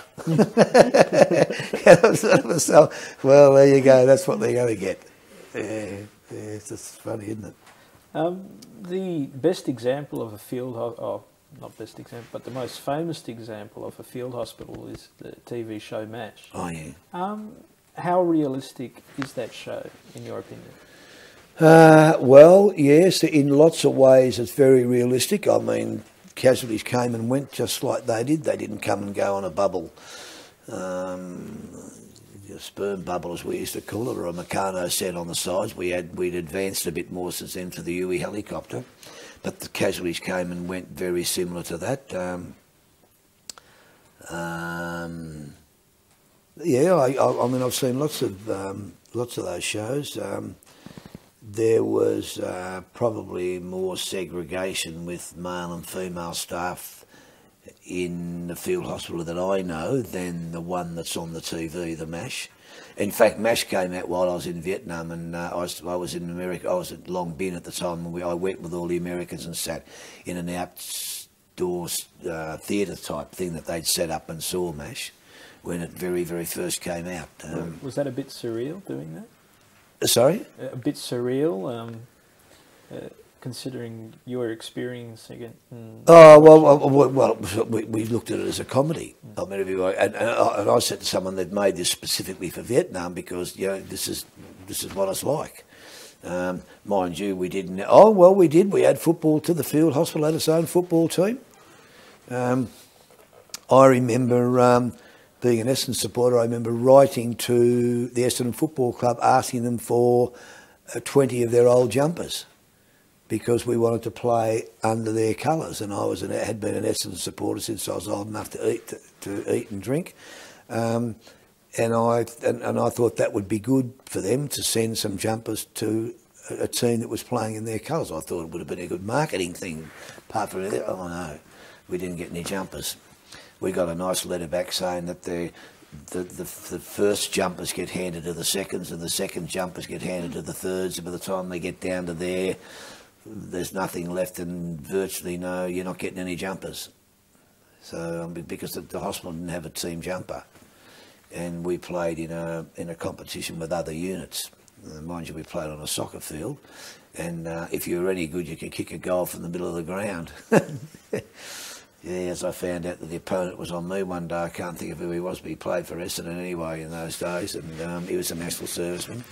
And by half-time, I'm asking everybody who this bloke is. Who's this bloke? He's kicking goals from the middle of the ground all the time. And they kept reminding me that he was my opponent. That's right. Yeah. But, yes, I mean, that's... But the things you mashed, like the surgeons wearing the Hawaiian shirts, walking around, having oh no, that didn't happen. No, that side of it was just a no-go. Look,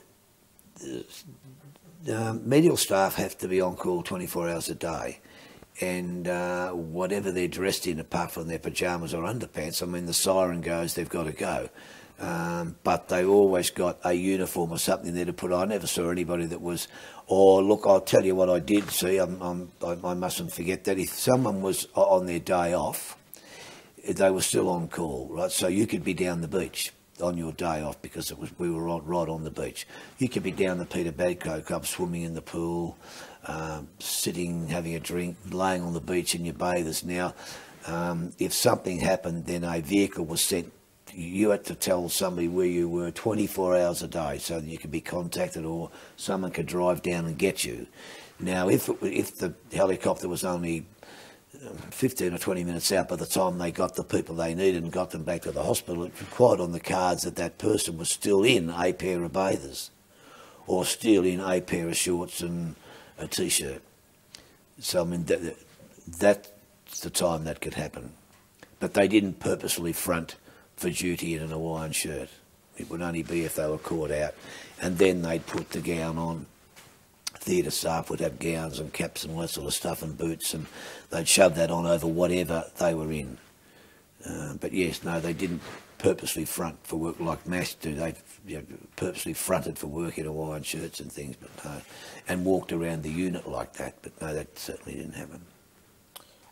How different is the command structure of a field hospital compared to the command structure of a combat unit? Is it?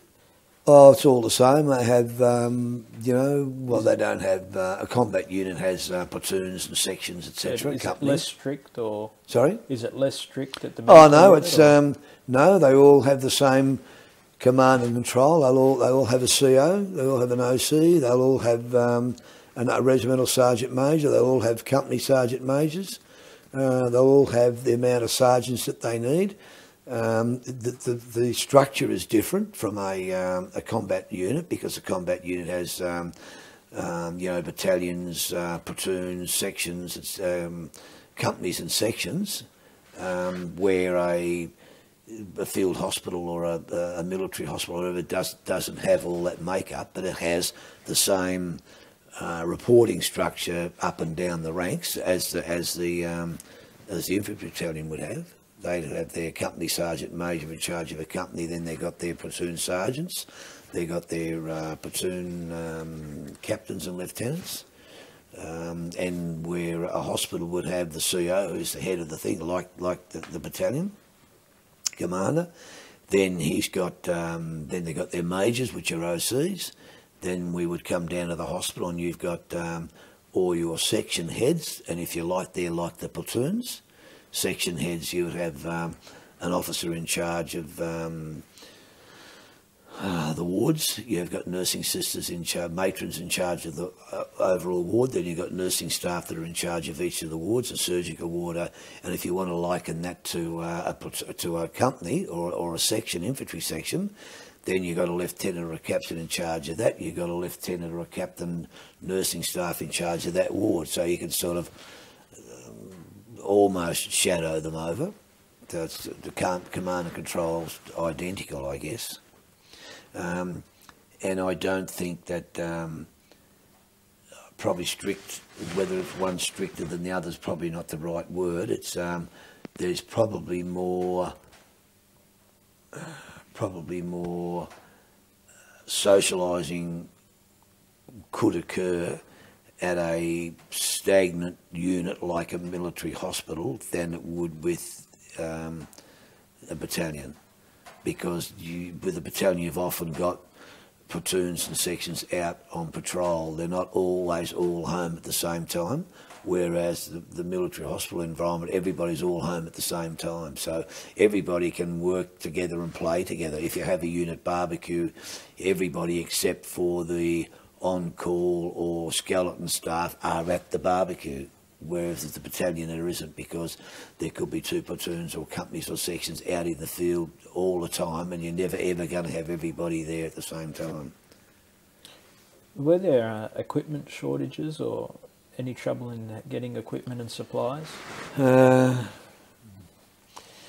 Look, I mean, I can tell you a couple of... look, my personal view was that the people that went, officers that went to Vietnam, and I won't say particularly officers, but those who could make a difference, let's say that went to Vietnam anyway in my tour, couldn't seem to get used to the fact that we were in a bloody war zone, and it didn't matter where you got the piece of equipment from. Who cares where you got it from? It was all had to be accounted for. You know, Jesus, where'd you get that from? How am I going to account for that? Who cares? Like, we're leaving it behind when we go. Who cares? An example of that is that the dust-off radio that we had in the dust-off shack was next to bloody useless. It was called a PR-77 set, and it was fine in the field. It was a fantastic radio in the field for the signalman to carry, etc. But it was bloody useless trying to get distances that we needed to talk to helicopters. It meant we could get earlier warning if we could range out further with signals. We could talk to the field ambulance in Nui Dat, for example, if we had a better radio, but we couldn't get a better radio. I mean, to get a better radio, it meant we had to have a great big generator. It had to, you know, start up every time you press the pedal switch, and forget about it. But because of my liaison and my connection with the Americans, I was able to strike up a good friendship with the signal people in Long Bin, and they were willing to exchange this fantastic radio set for, you know, 30 cases of EB, and I thought that was a fantastic exchange. So we arranged the exchange, and the helicopter flew down this particular day. No doors on the thing as usual. Flew and had all this equipment, and had 3 senior signal people, specialist 5s or spec 5s as they call them, on board the chopper. And they flew down with all this bloody equipment, and we got it round into the A&D radio shack, and we're busy. They're busy fitting it all up, and we didn't rip out the little one. That was still there. They were fitting it up. Anyway, the QM arrived, and I said, "Oh, this is this radio I was telling you about we might get." Well, here it is. Oh, Jesus! How am I going to account for this? Oh, fair income. Oh, Jesus, you get me into some strife. Oh, and I said, Jesus, what is wrong with you people? Like, here are these people. We haven't got the enemy here fitting installed it. Here are these people. They're giving it to us, like it's $10,000 worth of equipment that they are giving to us, or on loan, if you like. I don't care how you do it, but you know, this is it. Oh, it's just the bloody saga that went on about this bloody radio. I said, how am I going to account for it when we have to go home? I said, you leave the bloody thing behind. Oh, what if I don't account for it, what if someone steals it? Who the hell is going to steal it? Look how hard it is to get it in here. Like, it was a huge thing. And, yeah, I mean, I just found it very difficult to deal with the fact that some of these people failed in their entire tour to still understand that we're in a war zone and you got things by however means you got them. And if somebody wanted to give you something from another unit or from somewhere else, they wanted to give it to you. You didn't need to know how the hell you got it. How'd you get this? And that's the thing I used to notice with MASH. Like, they got things from wherever they could get it. You know, I'll trade you this for that, and we'll do this. And I mean, that's the way it has to, and that's the way it does happen. That's the way they do it. We had the HMOs Chaparrett came in with all stores, and they'd run out of booze. They were short supply on booze going back, and the bosun happened to come to our sergeant's mess that night, and he said, "I'll tell you what, I'll how you off for booze." And somebody said, went to the store and said, "Oh, you," and he said, "How about how you off for steak?" And the cook said, "Oh, gee, we've got no bloody steak. You've got to be joking." He said, "Well, how about I give you 8 cases of steak for 10 cases of VB?" Yeah, what a good idea. So we went down to the wharf to the Chaparrett to make the trade. Well, bugger me dead, there's a MP lieutenant there wanting to know, kicking us off the boat all the time. And then we had to front the one OSG commander because we were involved in this bloody trading deal. Like, I mean, I always had trouble understanding why people would worry about that. Like, the guy that was in charge of stores at one place was swapping with the guy in charge of stores with the other place because one had a deficiency and the other one had more than. What the hell's wrong with that? I mean, it might be different in a back here where everything has to be accounted for and, you know, rations have to be done this way, but over there you got what you got, how you got it. I mean, we were able to do it in the sergeant's mess without any interference from anybody. We swapped. VB was always the barter. VB was like gold over there to the Americans. And when you drank their Budweiser, you found out why. VB was like gold. And I think we swapped 30 cases of VB for this huge fridge freezer with big glass doors to go behind the bar. Christ knows how much that thing was worth.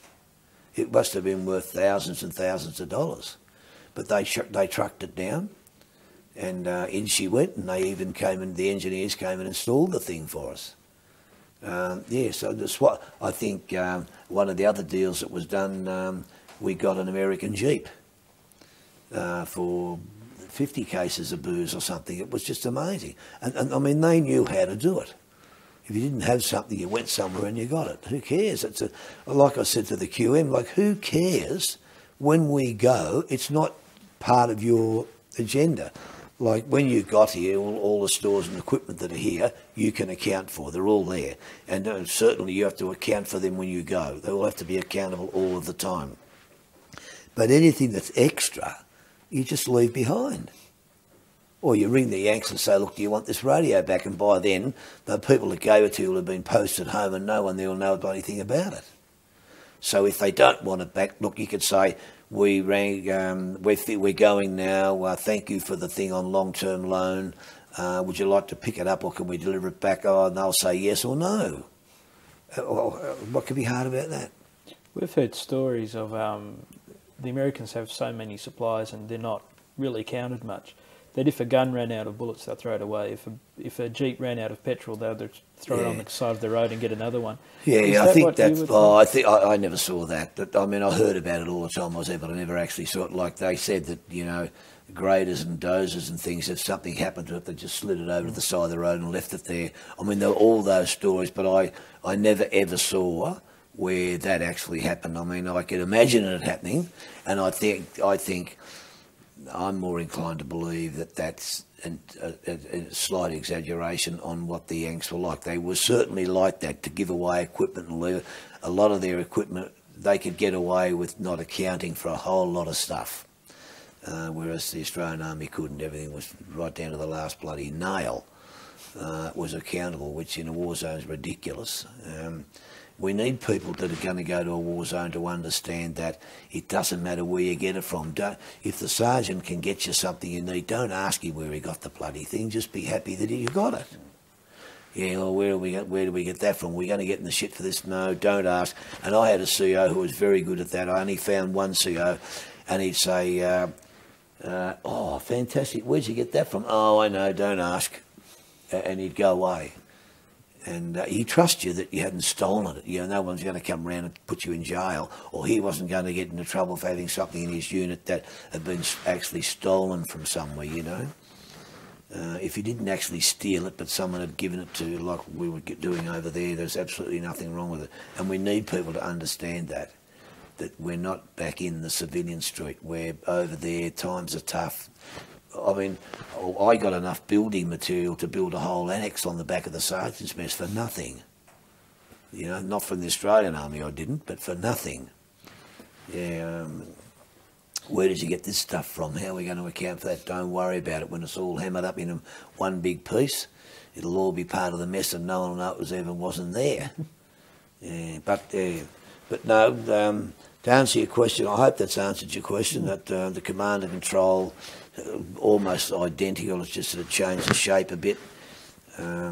What was your relationship with the commanders and the surgeons and the people around the base? Oh, good. Yeah, look, the surgeons, they were only there for 3 months at a time. They were civilians. They were civilian specialists, and they put on a uniform for 3 months and did a rotation 3 months, and they were bloody nice guys. They were down-to-earth guys. They didn't have one military bone in their body. And, yeah, they were just, you know, wanted to come and have a drink, and didn't understand that they weren't allowed in the sergeant's mess unless they were invited and all that sort of stuff. You know, they just appear and say, knock, knock, can I come in for a drink, you know. Yeah, no, we had well, as you would have to, had a very good rapport with them. Those particular people we did. I had a lousy rapport with some of my senior people because of the national service problem. That apart from that's a personal thing that occurred with me, which I will never forgive them for. But and that's one of the main reasons. That plus some of the other stuff that the war zone produces made it the very worst year of my entire career. I mean, if I could chop that piece out, I would be most happy with the service that I did, with all my years of service, and they certainly the army certainly prepared me for what I do now. You know, for the company that Penny and I run, we run it very successfully. We're very professional, and we have very high standards in what we do, and most of that came from my service. So, yes, if I could just chop that bit out.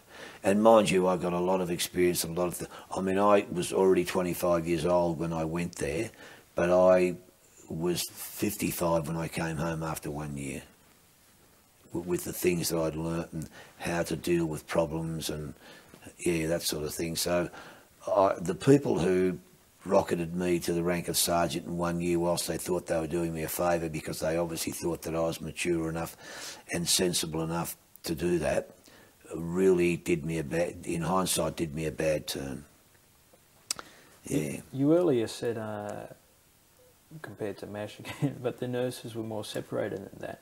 What was the relationship of the guys and the nurses on the base? Oh, we often had, like all the social events, everybody came together. I mean, we very rarely got to the officers' mess.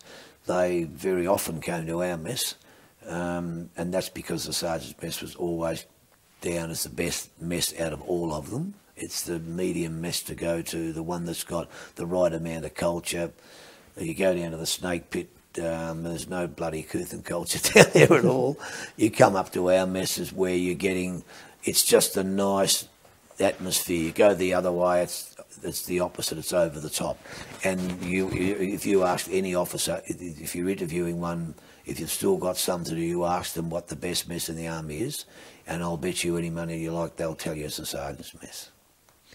I've forgotten the question.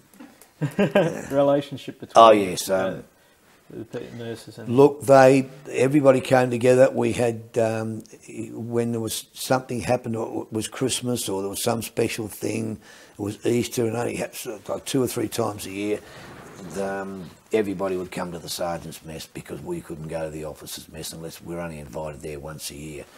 And they'd have dances. I mean, these nurses were on great demand, I can tell you, because they were the only female in Vung Tau that had round eyes anyway. And so the signals officers' mess or sergeants' mess or the engineers' mess, they were always ringing up and sending a letter to the matron, you know, inviting the nurses to a special event at the mess, so that I didn't have to dance with you. you could have a real girl to dance with, you know. So they were always in high demand, but they weren't. They were segregated, like, you know, everybody had their own lines to live in. You know, the officers had their lines over there. The females in Vietnam were all officers. They weren't no ORs. So the female officers' lines were there, the male officers' lines were there, the sergeants' lines were here, the ORs' lines were there, and that was it. You didn't go to the female lines unless you were invited, and you were never invited anyway. You might have gone to the female lines if you walked one of them home after a dance. And 3 or 4 of you might walk home with 3 or 4 of the nurses just to see them to the gate. And it was usually the matron that was amongst them anyway, so she was there to see you didn't get any further than the gate. Yeah, she was the last one in, so she made sure that, but when I say they were more segregated, that's what I mean. I mean, it wasn't, when you look at MASH, I mean, it looks as if they just sort of come and go out of everybody's room as they please. And that wasn't the case. We've heard that commanders and officers from outside the hospital and so on would come in and were pretty popular with the nurses. Well, look, if that's the... the only thing I could say there, because I wasn't an officer, so I can't quote what went on up in the officers' lines, but I suppose it's like any life. If you're a male or you're a female, you become attached to someone, or you strike up a relationship, and you might be from another unit. I mean, let's say, for argument's sake, the nurses all went to the engineers' mess, and one of them struck up a relationship. One of the nurses struck up a relationship with one of the engineer people. Then it's quite likely that they might communicate together. You know, they might.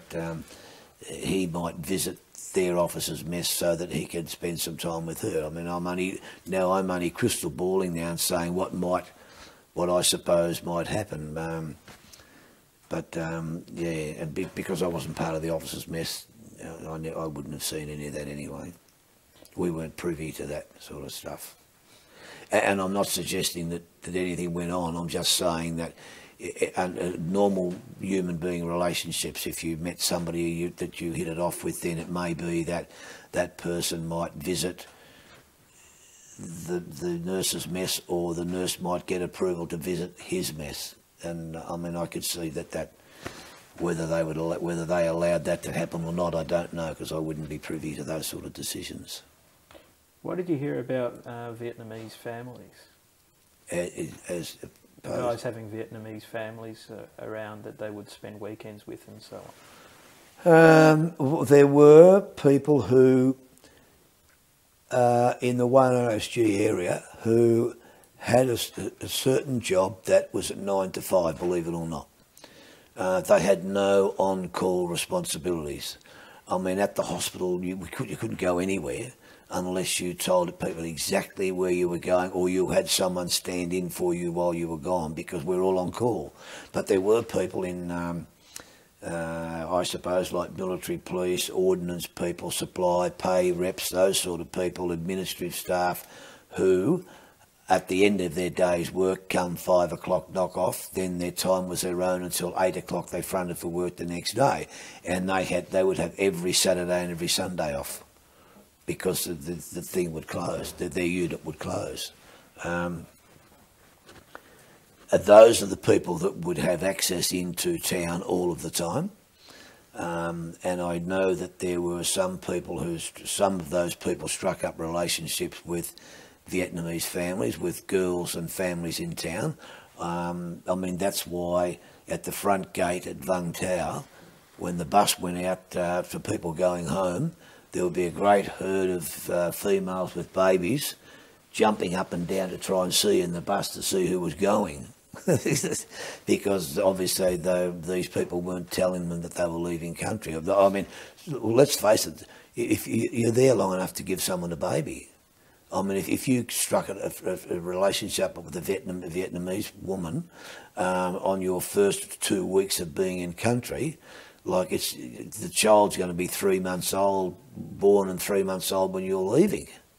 And I've no doubt there was quite a few of that for the women that were bouncing up and down trying to look in the buses that went out the gate, because the soldiers would just go, leave them and go.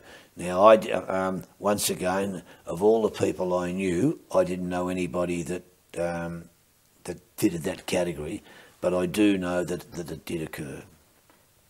Do you think that on some occasions the Vietnamese girls and so on would get with Australians in order to get a fare over here? Yeah, that's it. That's what I was trying to put. Yeah, well, some of them did, didn't they?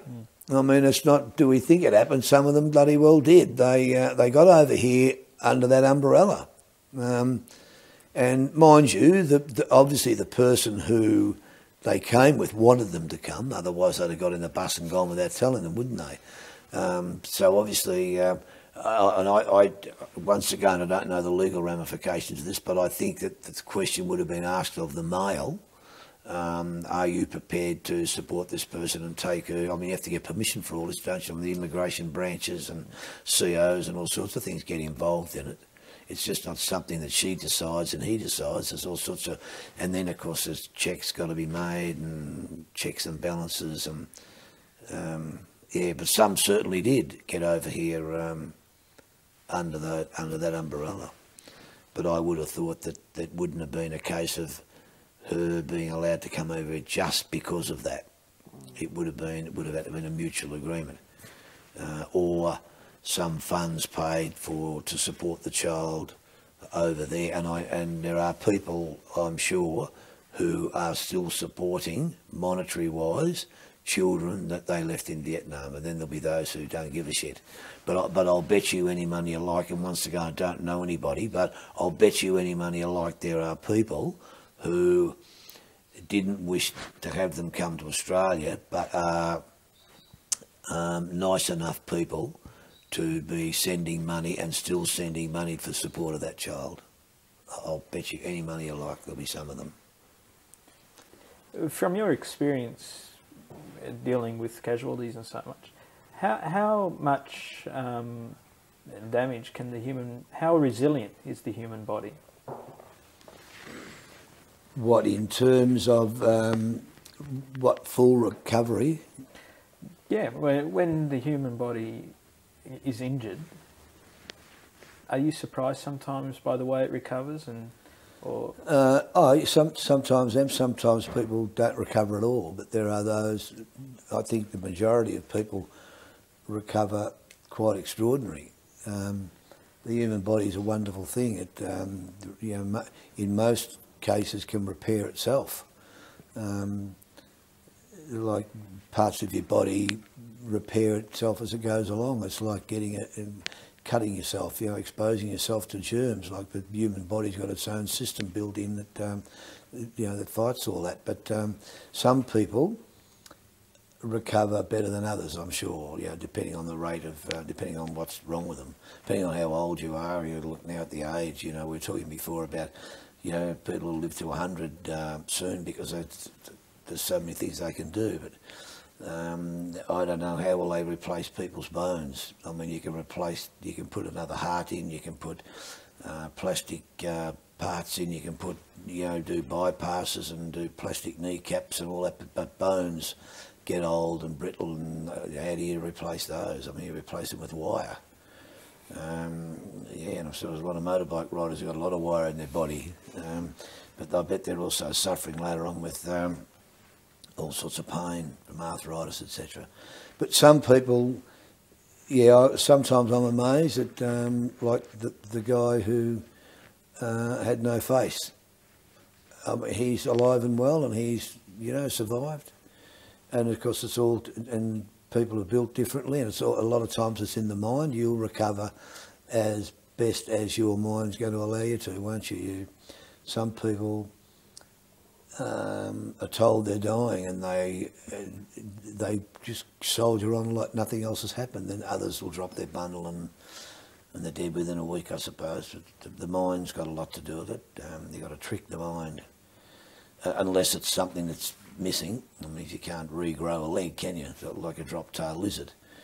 You can't drop the thing off and grow another one. So, I mean, that sort of stuff's not going to repair itself, but scars and things are there forever. But I guess it's the internal scars that do the most damage. The physical side's bugger all, really, providing you've got all your arms and legs, and even those that don't seem to go on and live a fairly substantial life. But I guess it's the internal injury that doesn't repair, or doesn't repair as good as we think it does. You can say to people, look, he's got on marvellously, look, you know, but you don't know what's going on inside the bloke. I mean, a lot of times it's when he's by himself, or when she is by herself, when the person's by themselves, you don't know what's going on then. And that's probably, I suspect, the part that heals the least, the internal bit, I guess. Yeah. But yep, we're capable of sort of, you know, when you break an arm, it gets in a splinter, repairs itself. How quickly depends on how old you are and what your bones are like. But yeah, it's the internal stuff. That's I don't reckon that ever repairs itself. And like I said, I'm quite convinced that it doesn't matter who it is. That when you come home from there, whether it's a body thing or whether it's a mind. Body or mind, nobody came home exactly the same, and some people spend a lot of time by themselves, going back in time, and have a lot of difficulty handling that. But on the outside, they find when they're in a group of people, but they're no good by themselves. They can't sort of get it away. I know people who still live and eat their service overseas. To me, it's not like that with me. That's another life, and I'm in a different life now, and I'm able to just wipe that aside. Oh, I have my moments, but I'm able to, for most case, I'm able to just wash it. It'll be there for a short time. I'm able to wash it away, or wash it to the back of my mind and get on with the life that I'm in now, which is why I don't spend any time at RSLs. I'm an RSL member, but only just recently. And I didn't join the RSL for comradeship. I joined the RSL because it's one of the local haunts you can go to have a meal. You have a meal at the restaurant. But I didn't join for up at the bar to relive all the things that happened. I don't want to relive any of it. During the war, how did you cope with the situation? Was alcohol a part of it, or? No, yeah, alcohol's a part of the army. Alcohol's a part of the defence. Yeah, I mean, it just went hand in hand, didn't it? There's a lot of people's lives have been destroyed through drinking problems. And there was a bloody lot of alcohol consumed in Vietnam, I can tell you. For various reasons, I might add, for reasons to drink away the memories, or drink away the problems, or you know, while they sort of zap themselves out at night. I'm not suggesting that everybody that went to Vietnam was alcoholic. I'm just saying that alcohol was a part of it. It was like a drug. Instead of somebody having tablets to go to sleep, they had a few drinks to put themselves to sleep so they could sleep and not lay there all night thinking about what they saw today. And I suppose if that helped, well then it helped. But yeah, peacetime military are very aware of that problem now. They mightn't have been some years ago, but they are very aware of alcohol in the defences now. I mean, in my day, if you belonged to the mess, I mean, you had to go to it was compulsory to go to the mess a certain amount of times a week. It wasn't compulsory to drink, though, but it was compulsory to go to the mess, because most people who went to the mess drank. There were those who didn't drink, and they drank soft drink, but they had to go to the mess. So the fact that going to the mess was compulsory for a lot of people, it was, to them, seen as compulsory drinking, although nobody said you had to drink compulsory. Why was it compulsory? Oh, because you had to, there were mess meetings that I'm talking about the sergeant's mess.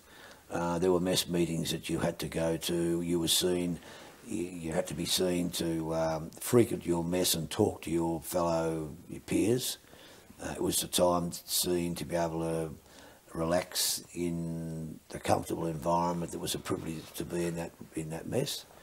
You could discuss things about the day's training, or if it was somebody else in another department you couldn't get to through the day, it was a time to, over a drink of whatever you were drinking, whether it was lemonade or beer, it was a time to reflect and talk to them about, what problems you might have, interdepartmental maybe. But it was just seen that it was made compulsory to visit your mess at least once a week. And they had happy hours that they put on party pies and stuff to try and attract everybody in, and drinks at half price, and, that sort of stuff. And I think that's what the military's gotten onto now, that you can't be seen to be forcing people into a drinking environment, whether the guy drinks or not.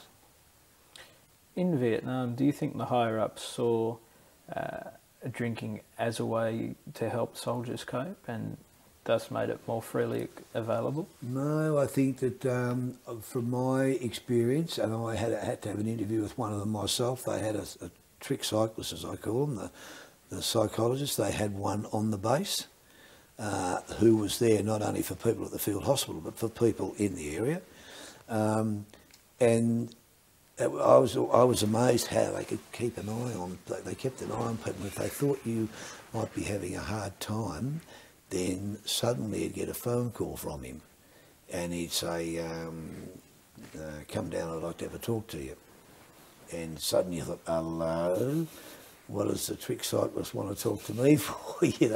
And somebody might have noticed that you had changed. Somebody might have seen you sitting somewhere quietly by yourself, thinking about things that maybe you shouldn't be thinking about, and someone was astute enough to report that, so that it gave you an opportunity, whether you wanted it or not, you went and saw him. And he would just simply say, I had one visit, and he simply asked me how I was going. I mean, I'd had a pretty rugged time at one stage, and he simply said to me, "How's it all going? You're looking a bit down in the mouth over the last week or so. Is everything all right? Can I do anything for you? What can we do? If you have any problems, for Christ's sake, come and talk to me." Yeah, I mean, and I found that was very good. I mean, I hardly knew he was there until such time as I got a phone call. So somebody obviously had seen that my mood had changed sufficiently to take notice of it, I suppose. So how many other people he saw, I don't know. He didn't have a consulting room with everyone sitting out the front. How many people he saw, I think he might have seen in private like he did with me, so that people didn't say, "Oh, the bloke's lost his marbles." If you ever see anyone sitting on that seat, mate, they've lost their marbles. It wasn't like that. Yeah, but no, I saw that they did that very well. Well, in my unit, they did that very well anyway. Drinking was a after-hours thing. The mess was never open through the day. It was only open at night. And it opened at maybe 5 o'clock in the afternoon or something for those who had finished early, and went through to maybe midnight. And then she was closed again. It was a dry camp. So, I mean, it wasn't open so that you couldn't just go and get a drink, and you didn't have alcohol anywhere in your lines. Like, it was out of bounds to have it in anybody's lines. It had to stay in the mess. If you drank alcohol, it was in a controlled environment. So I can only speak from the unit that I served with, and I didn't see that it was a big problem. Of course, people could go to town and do what they liked. I mean, they didn't have any control over that, I suppose. And then occasionally you'd see someone who sort of drank himself into a bit of a stupor, and then you'd look back and say, "Oh yeah, well, he had what happened 2 days ago, or something had happened," and then someone would just keep an eye on the bloke, and he'd be back to, after a couple of days, he'd be back to square one again, and And I think if they found someone that was boozing and drunk the whole continual time, then someone would be certainly do something about it. Don't forget we were a medical unit, and that's people were very very aware of problems like that. So I can't speak about any other unit, but from my point of view, from my tour, I suppose someone who was a total abstainer might say that, Jesus, a hell of a lot of booze drank, you know, she said, yeah, like the bloke's in there every night of the week, but if you can't go into your own mess and have a couple of beers at the end of the day before meal, and maybe a couple of beers after tea with a game of darts, particularly where you are and what you're doing, then it's pretty poor. And there'll always be those who will abuse the system, I suppose. But yeah, no, I never saw a real problem with it. But I'm aware that in the Department of Defence over the years as a whole, that it was being studied that you know, maybe we shouldn't have compulsory this or compulsory that, and maybe we are contributing to somebody's downfall. And I know that prior to me getting out of the system, that was all just coming in. People were starting to be very aware of that. At the field hospital in Vietnam, did alcohol, say a surgeon's drinking at night and a dust-off comes in, would it affect the surgeon in any way? Or no, they had more than one surgeon. So there'd always be a surgeon, an anaesthetist and a physician on call the whole time. And then, I mean, you can't be on call and not relax or socialise for 24 hours a day for 3 bloody months in a row. They were only there for 3 months, these specialists. So they had enough, they had 2 of everybody, so that it didn't matter what day or the time of the night it was. You didn't have to sort of stagger away from the bar at 10:30 or 11 o'clock at night trying to sew somebody up or do some intricate operation, you know, when you maybe had too much to drink. But they did. Was Vietnam very tiring for you while you were there? Oh, very tiring, yeah. I mean, you were on call the whole time. It was, and it didn't matter.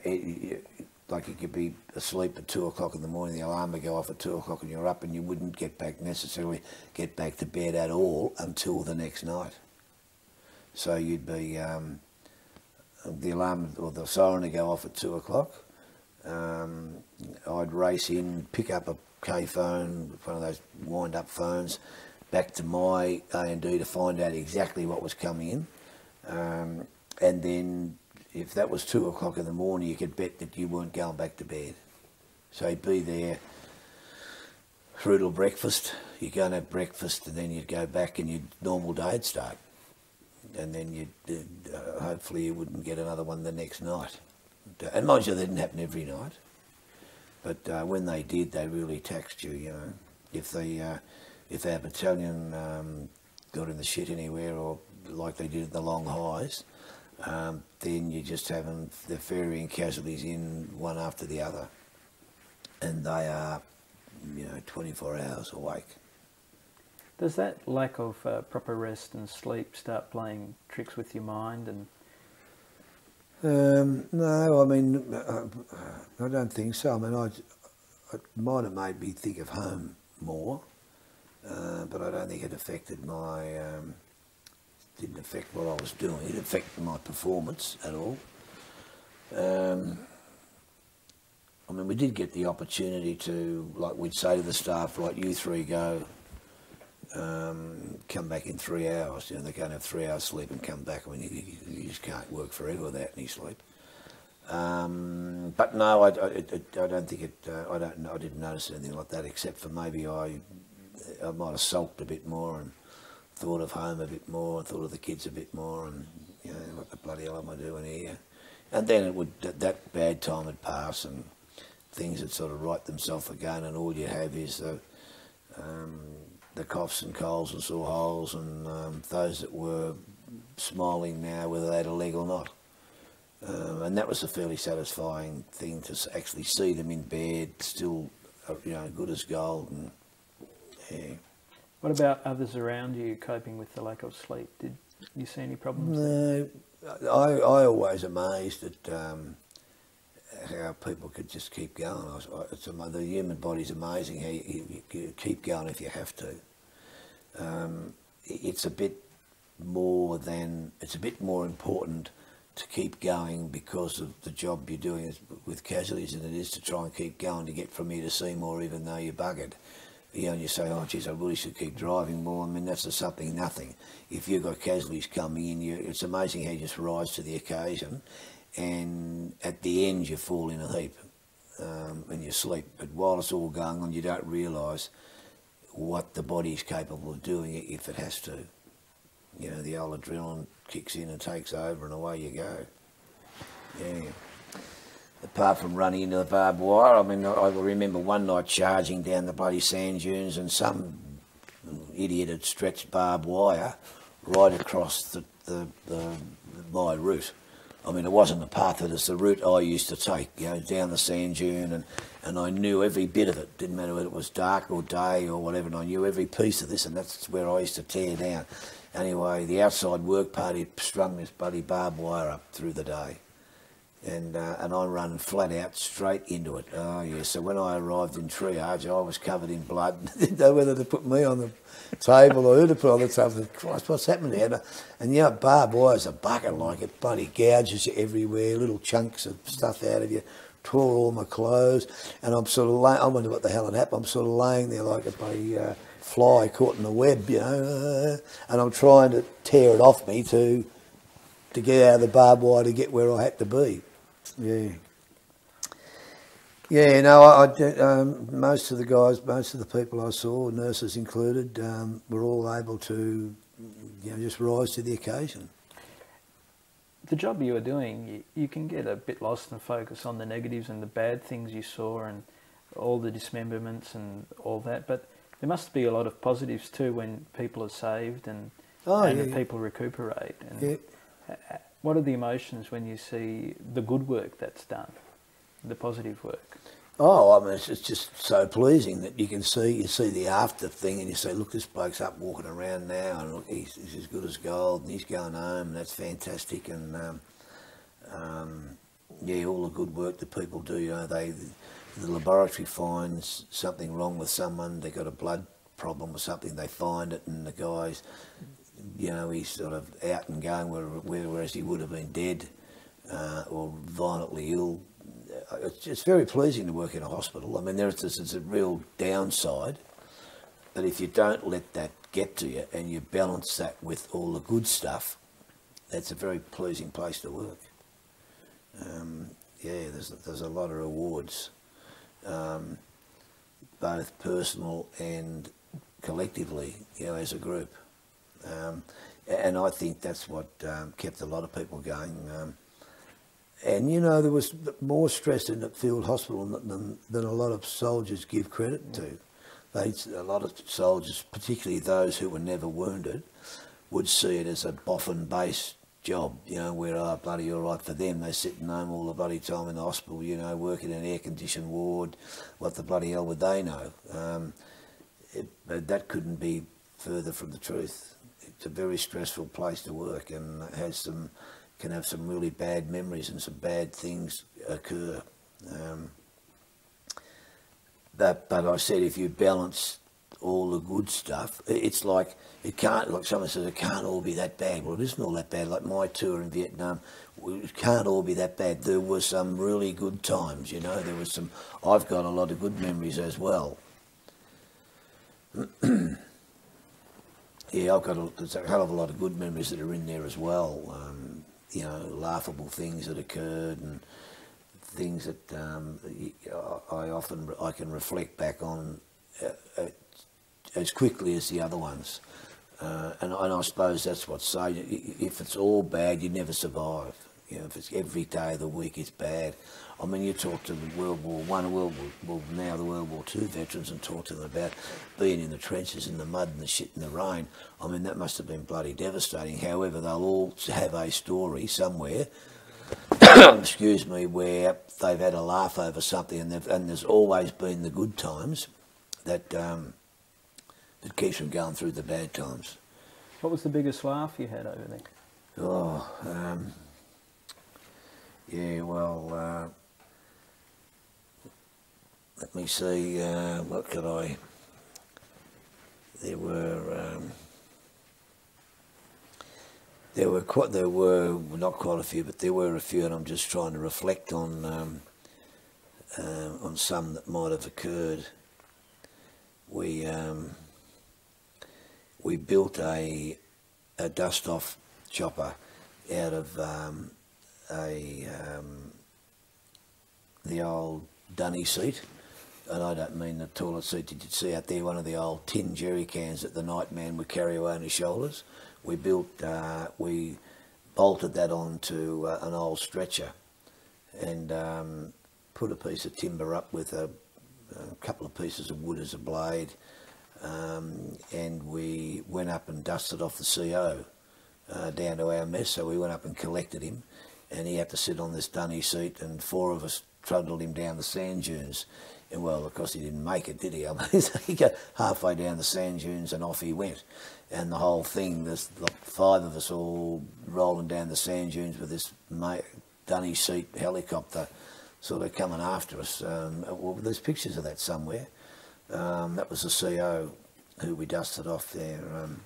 I mean, it was quite a laugh, but I'm sure there were dozens of other things that sometimes I reflect on. I'm having trouble recalling some of them now. I'll think about it while you're talking to me, and I might come back to it. Did you feel appreciated by the fighting military side of things, and did they show you their appreciation? Oh, absolutely. Yeah, absolutely. Oh, yeah. I mean, everybody had a lot of time for the medical staff, and why wouldn't they? Yeah, I know they were all very good. Yep. Whether they had visited the hospital or not, I mean, they knew the work that was going on, and they knew what was happening behind the doors, and yeah, no, they were pretty good about it. Yep. Having that psychologist on site, as it were, do you think it would have been very beneficial for, say, World War II guys to have that same opportunity? No, yeah. I mean, you need someone to talk to, don't you? I mean, you're going to sit and mope about something and let it get right to you. I mean, that's when the real problem starts. And a lot of guys can do it, can find solitude in talking to a mate. I mean, most people can do that by, if they've got a really good mate, they can sit with him and say, or the mate will sense something that's wrong, and they'll grab him and sort of force it out of him. And a lot of people can do that. But there are those who can't. There are those who are loners, if you like, and they'll sit and stew over it until something bad happens. And I think it's an excellent idea to have somebody. I mean, I don't know these trick cyclists. Sometimes I have a doubt about them. Sometimes I think some of them will go and psych the psych. But being sensible about it, I guess they are trained to get things out of you that you need to release, if you like. I've always said if I was ever going to be a doctor, if I wanted to come back as something else in this world, I'd be a skin specialist or a psych, because you're never ever going to worry about killing anyone. You know, you just go and tell them, if that cream doesn't work, go and try some other. And the psych blokes normally, I guess if they could have a failure and someone could commit suicide, but for the bigger part, it's basically reassuring people and trying to get stuff out in the open, and it's not usually to get down there on the bed and tell me what happened since you were a child, you know, like you were doing with me. Yeah. Many tapes ago, you told us a bit about, I think his name was Faraday, when he went a bit troppo, and on Christmas Eve or New Year's Eve? Christmas Eve. On Christmas Eve, and he shot those soldiers. Well, can you describe what it was like when the soldiers came in to be fixed up, as it were, and the emotions that went through on that day? Oh, shocking. For everybody concerned. Well, they were all sergeants, and which doesn't make it any worse or better. But for us that were in for us that had our own sergeant's mess, I mean, it could have been us. So I'm not sort of making it any less or worse because of the rank, but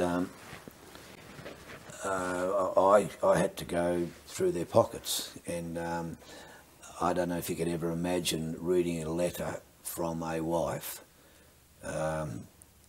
saying that the children would be, presents were put on the tree with the dad's name on it, and they'd all be looking forward to having Christmas with him even though he wasn't there. And this is the sort of stuff you're reading and putting the body in a body bag. That's bloody heavy stuff, I'll tell you, for everyone concerned. And it fairly knocked me around. And I consider myself to be fairly, you know, tough when it comes to that sort of stuff, having seen all the things I'd seen in my life prior to that. But having to read a letter like that to try and find out, to get information to put down to who this person was, and it's fairly bloody tough stuff, I can tell you. And everybody felt the same way. I mean, it just buggered Christmas for everybody concerned, not only their family back in Australia, but everybody in country. Christmas was buggered. And yeah, and I suspect buggered for every Christmas for their family from here on until, you know, dot. Yes, it wasn't a good thing, and of course it was particularly devastating for me because I knew the bugger. I'd been through Canungra with him, and he was in my platoon, and I could see that he wasn't going to make the grade, you know, that there was going to be a problem. And then when that happened, and then to add insult to bloody injury, they brought him back to the hospital because they had a psych team come from Australia to interview him and document the whole thing, etc. And they did that at the field hospital. They had him locked away at the MP established the jail at 1 OSG, but they brought him down to the hospital for his interview with the push from Australia. Had legal people, solicitors that would be defending, solicitors that would be prosecuting, cyclists that were going to interview him and get what they could get from him.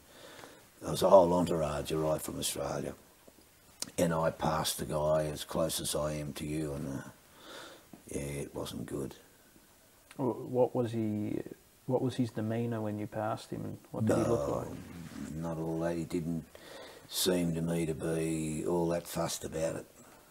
And then he went back to Holsworthy, to the military prison in Holsworthy, and of course they couldn't do anything to him. He just was allowed to wander around because he hadn't been charged.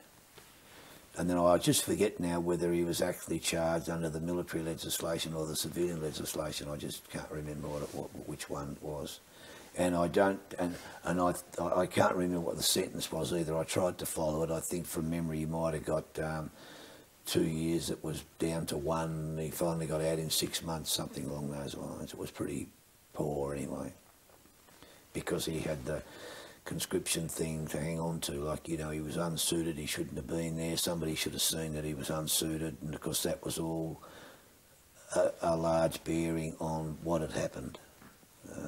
Yeah, so, and whether it was premeditated or not because of the actions of, you know, it was a bullying tactics that people were applying, when really in fact that they had to be on his back night and day because he would be endangering other people. Yeah, so no, it wasn't good, and I'd managed to sort of put that aside over many years. Yeah. How many years did it take to get over it? Oh, a long time. Yeah, 10 years, I reckon. What was the most upsetting thing about it to you? Oh, just the fact that he could get into the system in the first place, and that these people were so vulnerable to that sort of thing happening. It's because people are wandering around with live ammunition. I mean, we're in a war zone, and you can't not give them I mean, I thought it was ludicrous that the Americans wouldn't be carrying in their base. They weren't allowed to carry it in their base. When they went out in the field, of course, on manoeuvres, whatever they called it, then they would obviously have their weapons and ammunition. But wandering around the base, no weapons, where we had them all the time. So that made everybody vulnerable to someone who perhaps lost their marbles, like the guy that shot up the hospital. And this guy who obviously lost the plot and just had enough. And because it was the senior NCO who would be the person that's on his back all the time, just by nature of their role, that's who he saw fit to take it out on. And it just upset me that we could be so, those people could be so vulnerable, you know, Christmas Eve, time off, standing at the bar, relaxing, and all of a sudden we've let ourselves into a position where someone can just walk in and do that. And I don't know what the answer would be. You know, you'd have to have the door locked and everybody issued with a key so that those that couldn't get in, you weren't vulnerable anymore. I don't know. But it just seemed a waste of a bloody lot of good lives to me. So if these guys had been shot in battle by VC or whatever, it wouldn't have had such an impact? No, not at all. I mean, you pays your money, you takes your chances, I suppose, don't you? They're there, they're regular soldiers anyway. That's what they're paid to do. But to have that happen by someone from your own, and I would think that would be even more devastating to the family. I mean, imagine there's a knock on the door and the military people say, look, I'm sorry, but your husband's been shot in at the war. Well, that's devastating. But when you find out he's been shot by, you know, bloody friendly fire, and not accidental either, like it's a purposeful thing that's been done. And, yeah, bit of a bugger, I suppose. Yeah. Did you think for some time that you could have done something more to before it all happened? No, I didn't blame myself. I just, at the time at Kanunga, it was just a passing thought, you know, geez, how did he get in here? But I didn't think any more about it. It wasn't my role, and I couldn't foresee what was going to happen. Looking back on the war, do you think that national service was appropriate? I think that it would have been appropriate had they had true conscription and not the marble out of the barrel. And I really think that there was more problems caused by the ballot than and calling it conscription when it really wasn't conscription. Conscription's everybody goes. And the big damage was done by that. And I think even the soldiers, the National Servicemen that went, were resentful that their mates, there were others who weren't going. Like everybody wasn't going. And like I said before, if you do, usually it doesn't matter what you do to someone as long as you do the same thing to everybody. But if you're going to do that sort of thing and run a ballot and then call it conscription, it's not. It's really it's something fester, and I think that probably if they'd have done it the other way, and I mean they had to have, we didn't have a force big enough to keep people over there that long. I mean we ran out of bodies. And I don't mean bodies as in bodies, but we ran out of people to send. That's why with what's going on now, they got back to the Army Reserve and people to go because they have enough people to keep changing them over. But I'm sure that if they had have had true conscription and you went and had a medical and you were fit, then you went. And I think half the trouble would have gone away. But what if the people didn't want to go and you were conscripted? Yeah, well, there was always going to be those. Then I suppose that was up to the law to decide what they were going to do. But there was a lot of people that were in the army. There was a lot of national servicemen who had a bitch that wouldn't have had a bitch if everybody had gone. And there were a lot of mums who had a bitch who wouldn't have if the kid next door had gone. So why should he be there drinking booze and having a barbecue in the backyard while my son is, well, maybe even dead? Or over there risking his life and these buggers are drinking booze in the backyard like they're his age, why aren't they there as well? And like I said, if everyone's in, then everyone's in. Like it or not, it's the same with everybody. And I just think that it wasn't all the problems, but it was a big deal.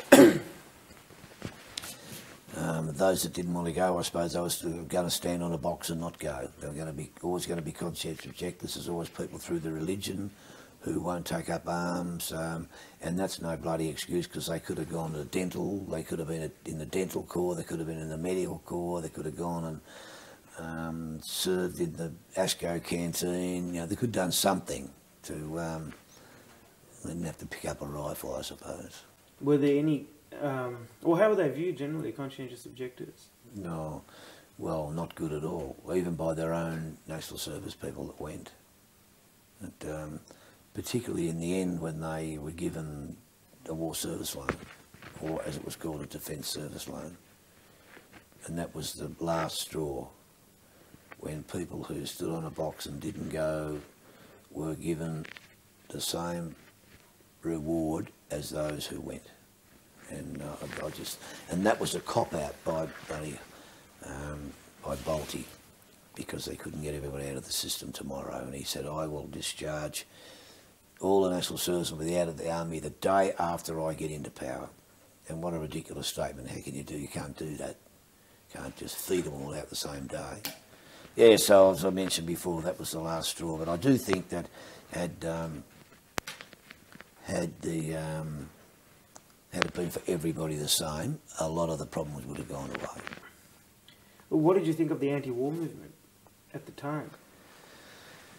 Oh, I just thought they were, misinformed people. I mean, they had their own views, but most of them were, 80% of them were university students to start with. There were those who had a placard at home that said down with everything. You got your renter crowd that always goes to these things. There's always the same, you can see the same heads, and they're all the same category of people, stirred up by a group. Half of them, when I came home and spoke to a lot of them, I mean, they just didn't understand that why we had to be there. We mightn't have liked it, but we needed to be there. As I said earlier today, we're only a little piddly pot, and if we don't abide by conventions and by treaties, then we're not going to survive. And I tell you what, if they come across that little border through Papua New Guinea, we're going to need all the bloody help we can get, because they're like ants. And we'll never do anything about it. And if we've said no, go to Buggery to our friendly brothers, then they're going to say no to us, and we won't survive. So, I mean, it was all, whether we liked it or not, and there's always a bad decision. Look, it's happened again with Iraq, hasn't it? It's always a big political scene. There are those that say we shouldn't be going. There are those that are saying we should be going. It's exactly the same thing. But hopefully when they come home, they won't be treated like we were when we came home. And when those people grew up, then they had another welcoming home, didn't they, for the Vietnam vets. And those same buggers who were throwing tomatoes all those years ago were back there as a mature adult in the crowd saying welcome home, because they understood that we mightn't have wanted to be there either. But why take it out on the soldier? He's been told where he's going to go. It's not his fault. So why take it out on him? You go and throw tomatoes at Parliament House if you want to. They're the ones that made the decision, but don't take it out on the soldier. I mean, there was all sorts of stories that were going around Vietnam when I was there about this group back here that were sending food to the enemy. Collecting money and sending rations and food to the bloody Vietnamese. Imagine what sort of a devastating effect that has on the soldiers over there. Like, this is your own people that are in your own age group that are doing these sort of things.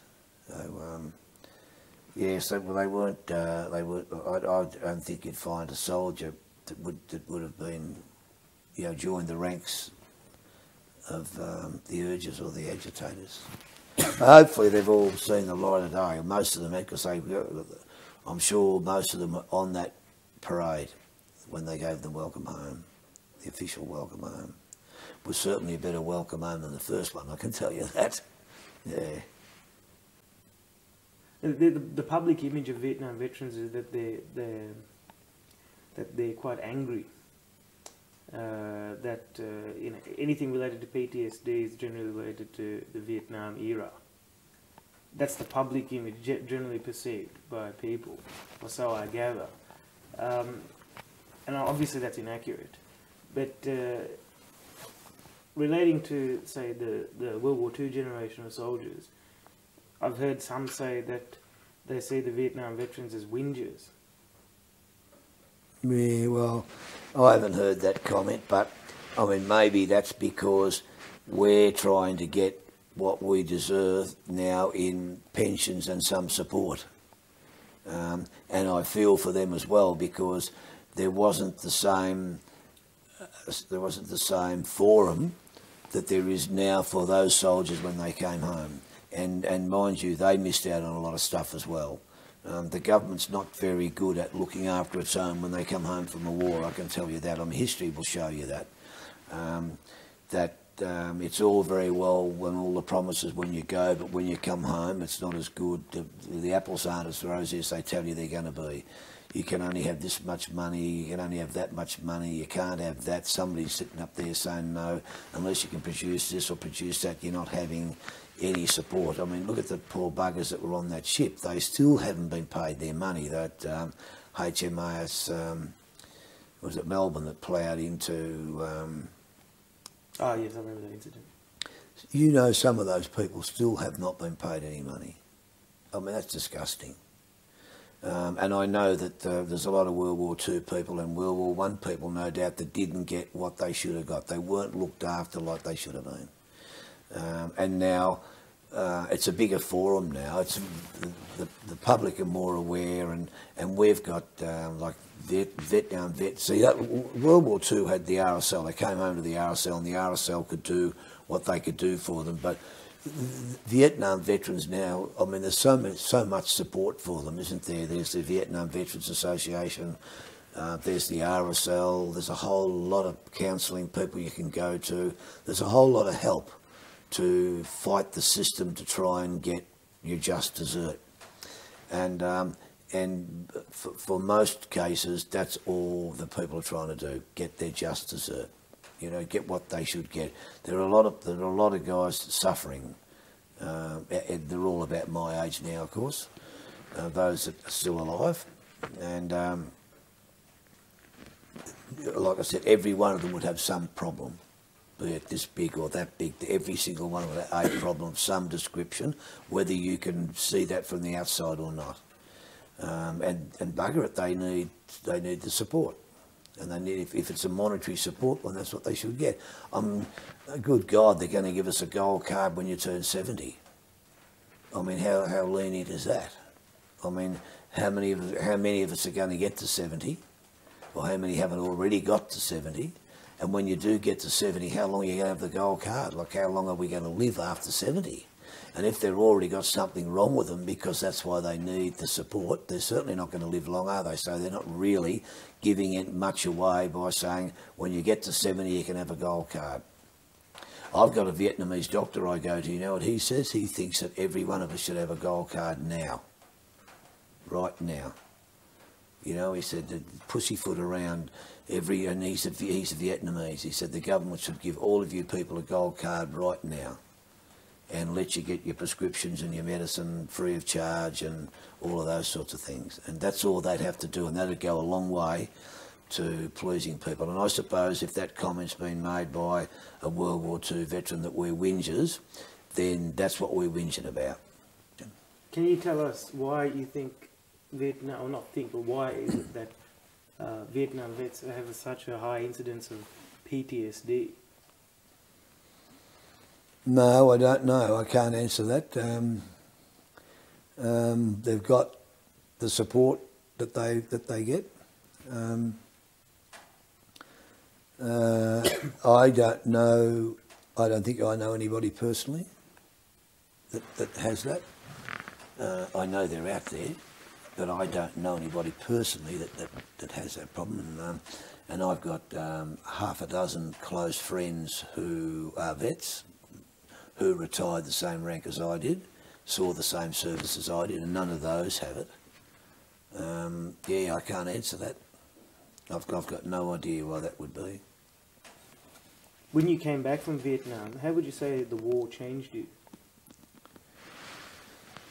Oh, well, I'm a different. I came home a different person. It took a long time to fit back into the system that was back here. Not only from the point of fact that people were opposed to what we did. It was. It's hard to pinpoint, but I just was a different person. You know, I saw things differently. I had some complaints that I brought back with me that I wasn't managing very well, or I wasn't coming to terms with them very well. I saw those as being a lifetime thing, although I still had all my arms and legs and was no way anywhere near as bad as other people, and I knew that. But I saw this as me having to suffer with whatever I had for the rest of my life, and I hoped that someone was going to look after me, and if it got worse, then the system was going to be there for me. I just suppose dealing with coming back is entirely different. You spend a year over there and come home. I mean, you've got no idea what it's like to come. You come back to something that's normal after all of that time, being in a place where things aren't normal. Having to carry a loaded gun around with you 24 hours a day, having to sleep with the bloody thing. And then you come home and you've got to try and fit back into a system where everybody's everyone's a friend. You're not looking at someone saying, "Oh, I wonder if he's," because they look the same. And you think, "Oh, now I'm home now. I'm right. Everybody's a friend. No one's going to do anything to me. I'm happy."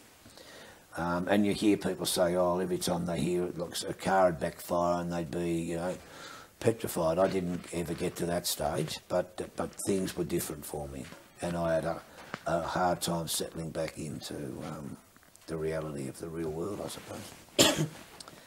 Yeah, it's just something that I can't explain. I don't know whether anyone else has been able to explain it, but it's just a different thing. It's just different. Apart from, and I don't think this. I don't mean seeing things different either. I just mean that I don't know. Internally, it's things aren't right. Things aren't the same, and that's. I think that's probably what a lot to do with these people that have got that complaint. Maybe it gets worse and worse and worse. And I know somebody who came home was quite all right for 20 years, and suddenly they weren't. And they're on medication and Christ knows what, and you wonder how someone could cope with it for 20 years, as good as gold. You'd think if you could cope for 20 years, you'd be home and hosed, wouldn't you? But, and then why does that happen? For some reason, something triggers something and they're gone. Do you think it's the case that they've actually hidden that? Well, they might have, I suppose. I don't know that I could. I mean, I silently suffer with lots of things. I silently, I wouldn't call it suffer, but I silently deal with a lot of issues without Penny even knowing. I mean, I just keep them to myself and deal with them.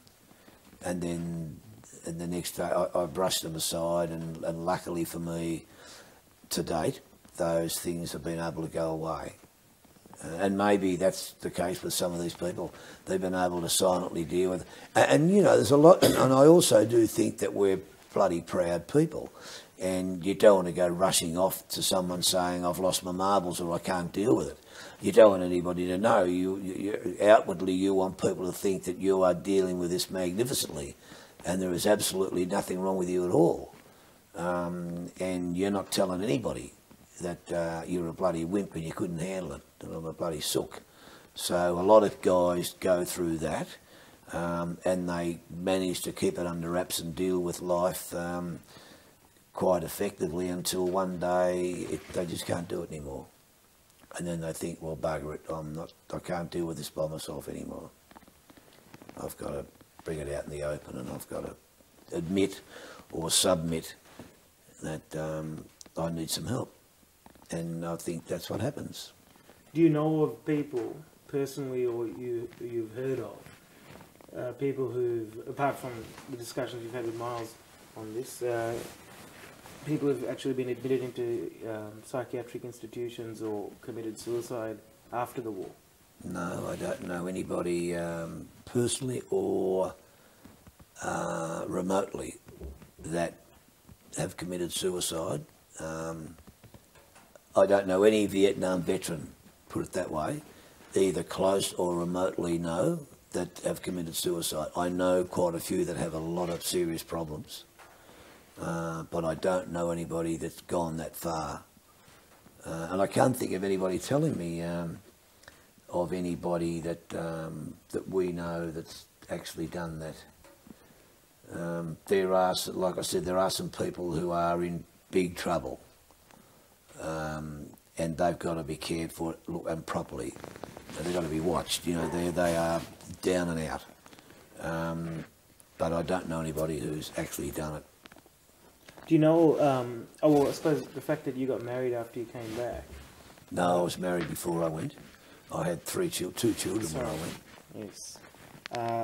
Penny's my second marriage. How much of a support was that for you mentally? How much of a stabilising factor was that? Oh, very good.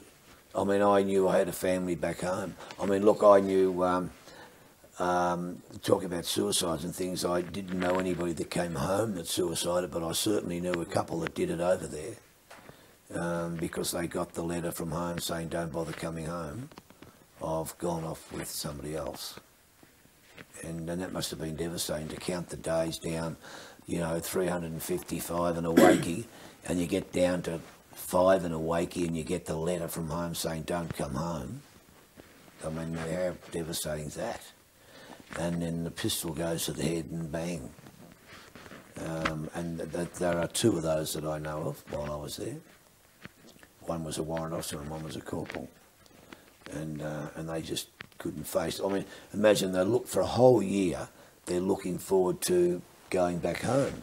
And then 5 days before they're due to go home, they're told don't come home. I mean, that's bloody shocking. But on that side, if you're talking about somebody doing away with themselves, that's the only ones that I know of, but that happened in country. If I may ask you a private question, do you think that your war experiences, or you know, or you being in the war and coming back home, do you think that potentially eroded your first marriage, your relationship with your first wife? A causal factor, whether it be major or minor? No, the year that I was away had absolutely nothing to do with it. Absolutely nothing to do with it. I mean, we were married for 24 years and had 4 children. But there was absolutely nothing in that year that I was away which would have lent or been part of my marriage breakup. No, she was very supportive of me while I was over there. I had family and children to cling to back there. I mean, we wrote every single day. So no, there was nothing there at all. And in those years, the marriage was, you know, sort of sailing along fairly well, I suppose. As well as it was going to anyway, I can tell you. Yeah. But I think separation does have a lot to do with I mean, I don't mean divorce separation, I mean family separation. Husbands separated from wives can play a big role in divorces. The army in itself is full of divorce cases, because that's the sort of role it is, that the soldier's away from home so often that they decide it's not worthwhile anymore, or he finds someone or she finds someone. And the military, if you go back through if somebody did a study, I think you'd be absolutely appalled at the amount of divorces in military life. Even at that time in Vietnam. Yep. I mean, there were those that I've spoken about that don't come home stuff, but even without Vietnam, like just the soldier's normal service, field trips that he's got to go away, training trips he's got to go away, like the guy's not home all the time. It's not a 9 to 5 thing, and for lots of reasons, all due to not being home as often as he should be or could be, is all a factor that lends into separation and divorce with military personnel. And I wouldn't mind seeing the figures on divorce with military personnel, and I think people would be bloody astounded. Well, look, unfortunately, we've run out of time. I mean, I really wanted to pursue the Vung Tau aspect of I know things, you did, yeah. Hey, I mean, but we've got roughly about 30 seconds or so left, or 1 minute. To round it off, is there anything you'd like to say for the historical record that you haven't told anyone or us today about your experience in Vietnam? Or anything to do with Vietnam per se? No, I've been quite open with the interview, and what I can remember, I've openly spoke about. I don't think that after you've gone, I'll probably remember something that maybe I should have said. But that's, you pay your money, you take your chances, and your money's just about run out. Yeah. All right. Well, thanks a lot. Okay. Good on you. Yeah, good on you. Thank you. Good on you.